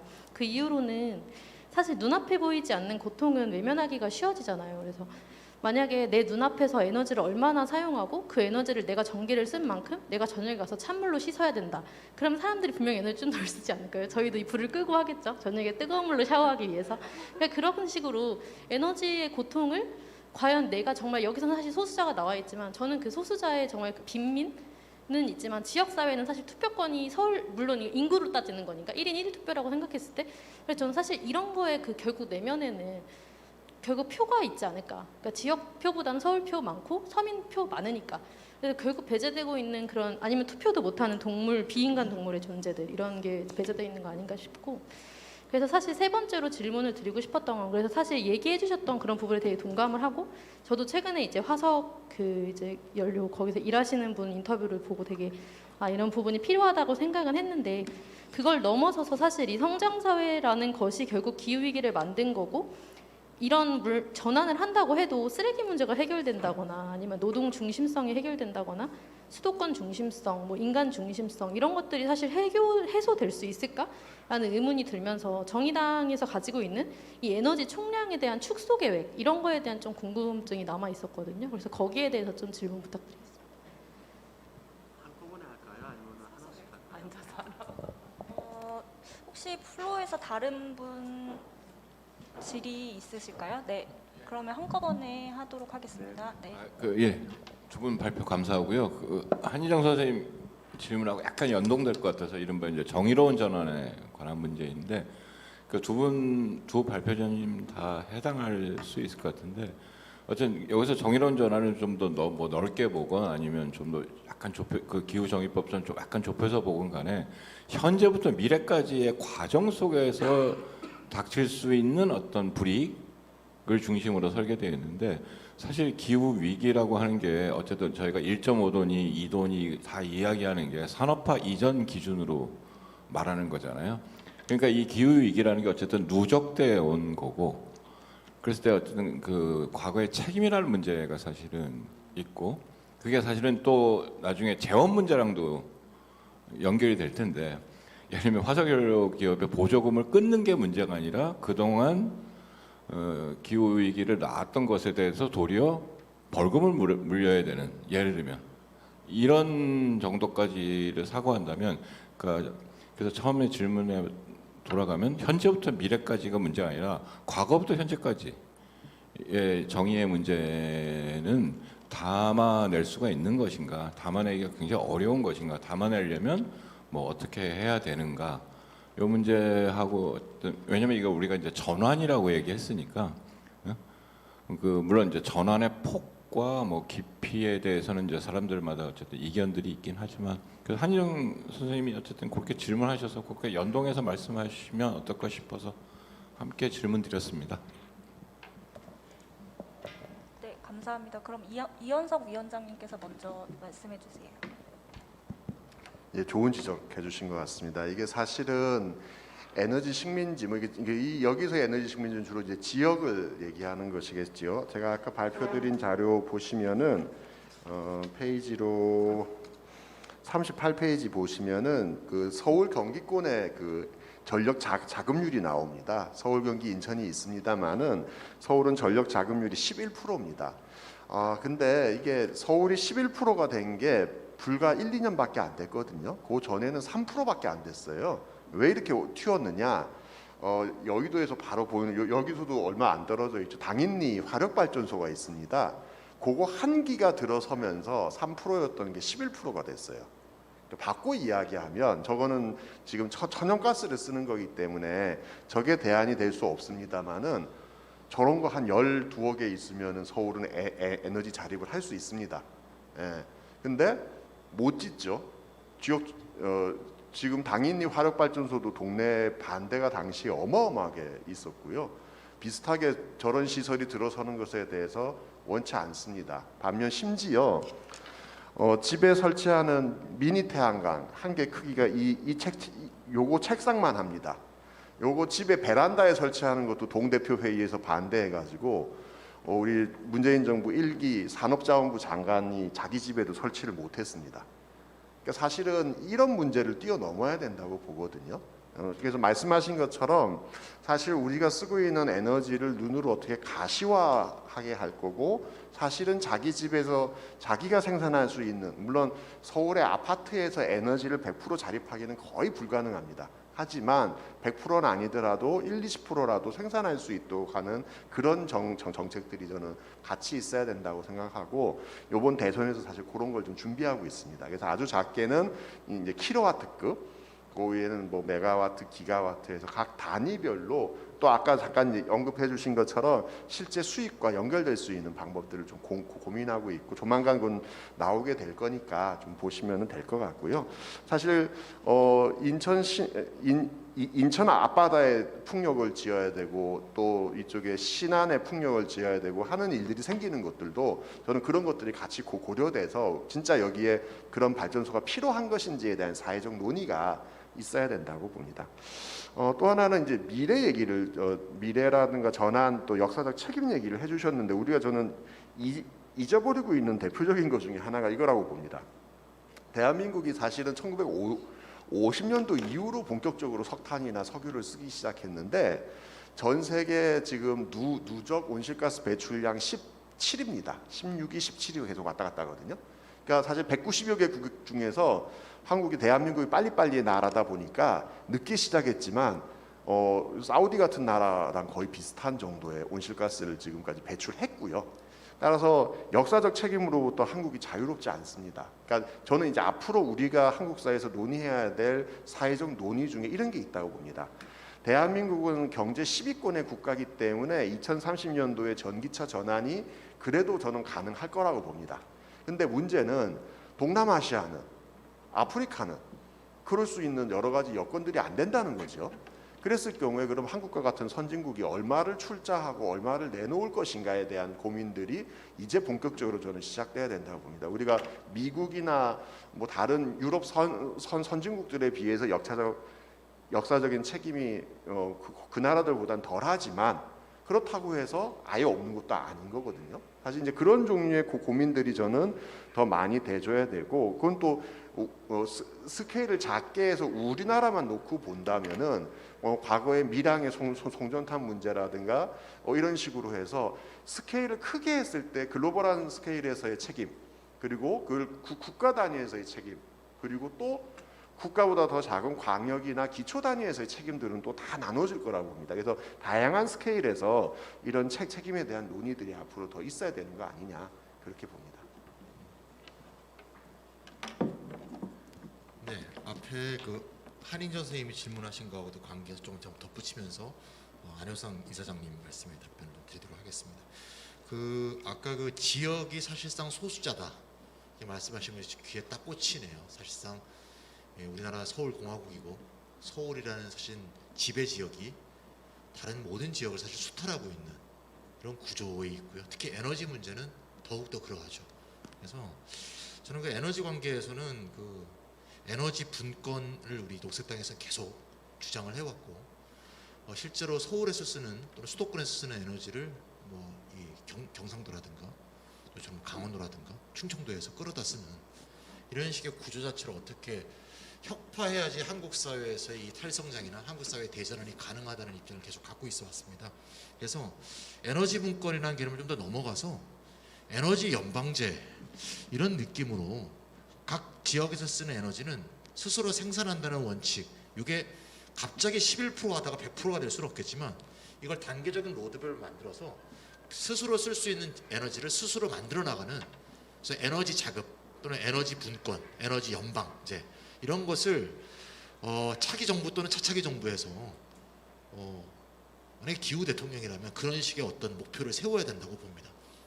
왜 그런가 하면 최근에 제가 저희 당에서 가장 크게 분노했던 거는, 여러분들도 많이 분노하셨겠지만 집권 여당의 대표가 아무 별 생각 없이 SMR을 하자 이렇게 막 얘기하지 않았습니까? 근데 그 SMR을 자기 수도권에 설치하자는 게 아니고 또 SMR을 저기 멀리다 설치하자는 얘기 아니겠습니까? 전국에 이렇게 분산 배치하자는 건데, 서울 SMR 자기 집 앞에 SMR 설치하겠다 그러면 찬성할 사람 한 명도 없을 거라고 봅니다. 근데 저는 서울 시민들이 이 다수 지배자가 되어 있는 이런 구조, 사회 구조에서는 스스로 에너지를 스스로 생산하는 식의 어떤 목전에 다다르지 않으면 절대 자기 희생을 하려고 하지 않을 거라고 봅니다. 또 방안도 찾지 않을 거라고 보고요. 그래서 저는 최근에 그런 말 많이 하고 다니는데 지붕은 모두의 것이다. 하늘에 열려 있는 지붕은 공유지다. 그런 관점을 자꾸 퍼뜨리고, 근데 그런 퍼뜨렸다고 해서 서울 시민이 행동하지 않겠죠? 근데 로드맵에 따라서 자기가 스스로 생산해야 되는 에너지 목전치가 되게 도달하게 되면 서울 시민들 SMR 안 할 거라고 봅니다. 서울 시민들 핵발전 안 할 거라고 보고요. 서울 시민들 당연히 탄소 발전은 LNG 발전도 안 할 거라고 봅니다. 그것이 바로 재생에너지로 투자하고 연구하고 할 수 없는 그런 어떤 목전에 다다르는 압박들을 계속 가하지 않으면 움직이지 않을 거라고 보고, 그런 식의 사회적 합의가 필요하지 않은가. 그런 사회적 합의는 결국 운동을 통해서 가능할 거라고 보고요. 그 생각이 들어서 한번 말씀을 드렸고, 아까 안효성 이사장님이 말씀하신 것도 참 심각한 문제죠. 역사적 배출에서 볼 때 우리가 수치에서 보듯이 미국과 EU가 역사적 배출의 절반 이상을 차지하고 있기 때문에 지금은 좀 자기가 적게 배출한다고 막 폼잡고 있지 않습니까? 근데 얼마 전에도 제가 그런 말씀을 어디서 드렸는데, 실제로 일부 유럽 국가들이 탈동조화를 하고 있다는 그런 수치가 나오기도 하지 않았습니까?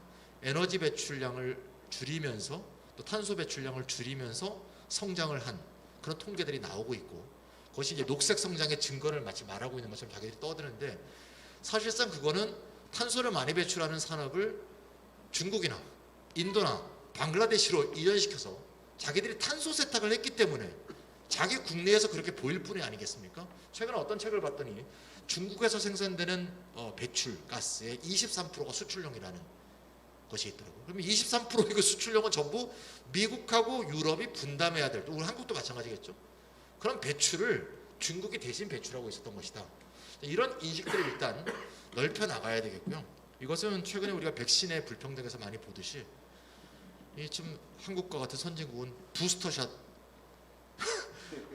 맞아야 되냐 안 맞아야 되냐 그걸 고민하고 있는데, 아프리카에서는 2% 3%가 지금 1차 접종도 되고 있잖아요. 이런 상황에서 이런 부분에 대해서는 결국 우리가 세계화에 반대하는 전 세계적 운동이 있었듯이 결국 세계 차원에서의 운동에 의해서 가능할 이 필요하다는 생각밖에 안 들고요. 그것이 당장 이루지 못한다 하더라도 그 힘들을 키워나가서 언젠가는 이 전 세계의 어떤 이런 지배 자본이라고 할까요? 초국적 자본이랄까?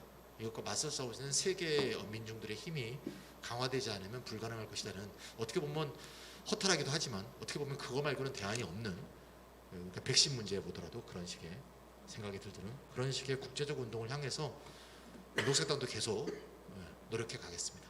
감사합니다. 네, 감사합니다. 혹시 더 논의하고 싶은 내용 있으신지? 네, 그러면은 제가 이제 발제를 들으면서, 그리고 요새 계속 생각해야 하는 내용을 공유드리고, 그리고 마지막 발언을 하고 아마 마무리가 될 것 같아요. 저는 어떻게 하면 그 석유 문명에서 생태 문명으로 나아갈까라는 생각에 여러 가지 지금 정책과 생각들과 아이디어들이 논의되고 있는데, 이제 그 중에 오늘 논의했던 정의로운 전환에서도 이제 자본과 노동이 어떻게 새로운 계약을 맺을 것인가. 근데 그 계약 과정에서 기존의 방식을 재생산하는 방식으로 나아가면 안 되고, 이제 어떻게 하면 거기에서 배제되거나 소외된 사람들과의 이야기를 담아낼 수 있을까. 아까 한인정 선생님께서 물살이라고 얘기를 해줬는데, 우리 생태계 안에 살고 있는 다양한 생명들과 어떻게 살아갈 것인가, 이런 논의들이 좀 생각이 들었고요.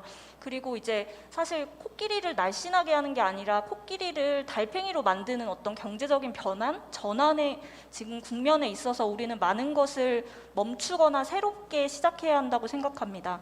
그래서 오늘 여기 귀한 자리에 지금 함께 해주셨는데, 이제 그러니까 생태 문명으로의 전환에 있어서 어떤 측면을 우리가 함께 생각해 봐야 되는지 그러니까 말씀을 해주시고 오늘 자리를 마치면 좋을 것 같습니다.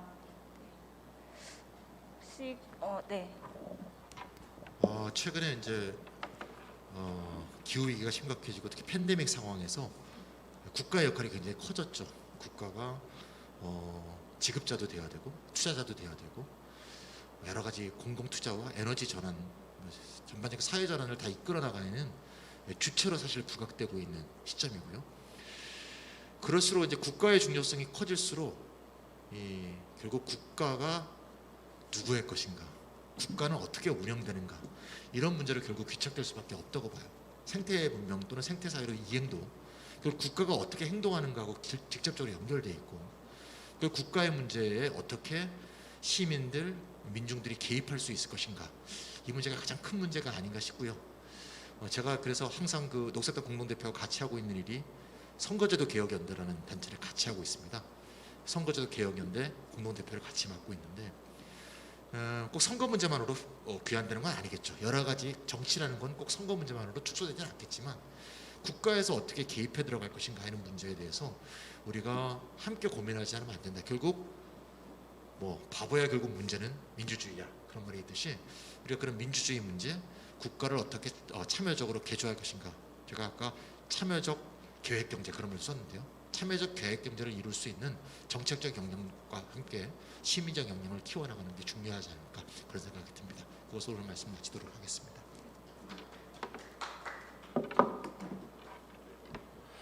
그 이제 선거철이니까 선거에서 이제 기후 관련해서 이야기를 하면은 주위에서 많은 사람들이 그러더라고요.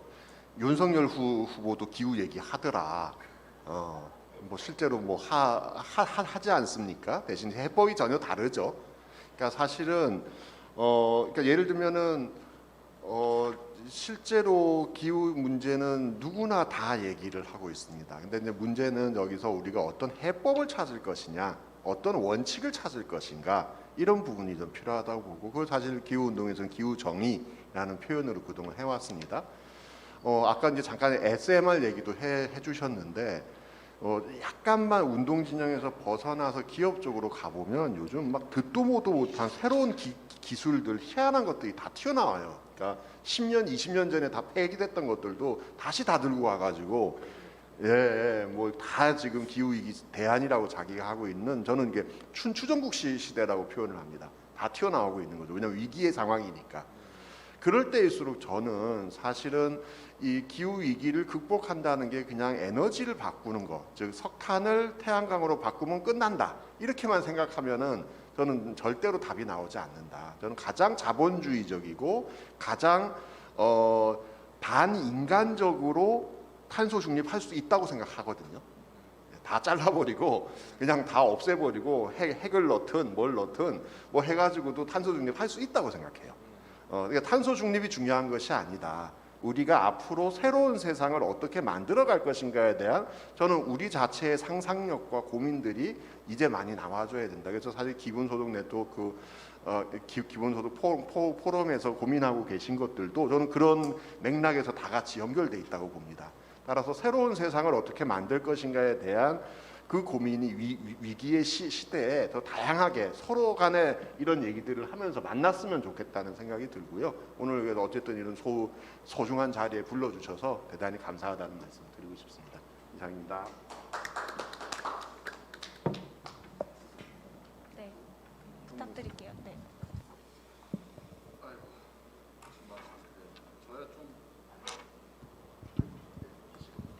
저야 사실 기후 비관론자라 그게 그 티핑 포인트 지난 거 아닌가 의심도 많이 갖고 있고, 뭐 보고서 나올 때마다 이 보고서도 조금 낙관적으로 썼다 이렇게 생각하는 거고요.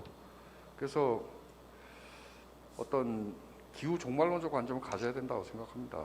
어쩌면 종말이 곧 올 수도 있는 거고, 근데 그렇기 때문에 최선의 노력을 해야 되는 거고, 그게 인간의 자세고, 우리가 문명을 뭐 그게 생태 문명이 뭐냐 이렇게 따지기 전에 우리가 일반적으로 문명을 이루고 살고 있다 그러면은 20년, 30년 후에 종말을 맞을래 아니면 이걸 할래, 이런 식의 선택에 다 놓여 있는 거다, 이렇게 생각이 듭니다. 두 번째는 순전히 기술적 전환의 문제인가, 뭐 이현석 위원장도 말씀을 하셨지만 뭐 기술적 전환을 저는 굉장히 중시합니다. 그런데 그 기술적 전환이란 기술이 있다고 해서 사회적으로 적용될 수 있는 게 전혀 아니고, 그리고 결국은 기술 경제 패러다임 전체가 바뀌어야 되는 거죠. 사회 경제적인 패러다임 바뀌어야 그 기술의 실현 관철이 가능한 거고, 그런 의미에서 뭐 그린 뉴딜에 얼마 투자하냐 이런 게 중요한 게 아니라 그래서 뭐 그 수익을 어떻게 할 건가, 그린 뉴딜 이후에 포스트 그린 뉴딜 사회는 어떻게 되먹은 사회인지, 뭐 그 전환 과정에 있어서 이 사회 정의의 문제라든지 이런 것들에 대해서 또한 함께 논의해야 된다 이렇게 생각합니다. 짧게 마치겠습니다. 짧았던 것 같지는 않네요. 네, 감사합니다. 방금 그 온라인에서 코멘트 하나 올라와서 소개드릴게요. 다람쥐 탕수육님이 한국 내 지역별 책임 불균형뿐만이 아니라 역사적, 국제적 책임 불균형까지 생각할 수 있어야 한다는 맥락에 적극 공감합니다. 일상에서 소비하는 재화의 대부분이 심지어 이 포럼 중계에 필요한 각종 정보통신 인프라까지 국제적 생산 유통망에 어떤 식으로든 직간접적으로 의존하고 있습니다. 있는 현대 사회의 연결망에 대해서 깊이 있는 고민이 필수적인 상황이지요라고 이제 말씀해 주셨습니다. 그래서 어떻게 이 시공간적 불균형을 우리가 고려하면서 정의로운 전환과 탈성장 사회를 이뤄갈 것인지에 대해서 항상 고민이 되는데요. 네, 이제 마치면서 그 미국의 에코페미니스트 이네스트라 킹이 이렇게 말했습니다. 우리는 기존의 썩은 파이를 동등하게 나누는 것을 원하지 않는다라고 말했어요. 그래서 우리가 과연 이 썩은 파이 말고 어떤 파이를 만들어갈지 함께 고민하는 시간이었으면 좋겠습니다. 네, 그래서 오늘 세션은 이렇게 좀 5분 정도 일찍 끝났지만 이렇게 마무리를 짓고요. 내일은 이제 사회 서비스와 사회 운동 그리고 경기도 기본소득 관련된 세션처럼 이제 다면적인 내용들로 채워져 있습니다. 그래서 내일도 또 함께 만나 뵀으면 좋겠습니다. 네, 감사합니다.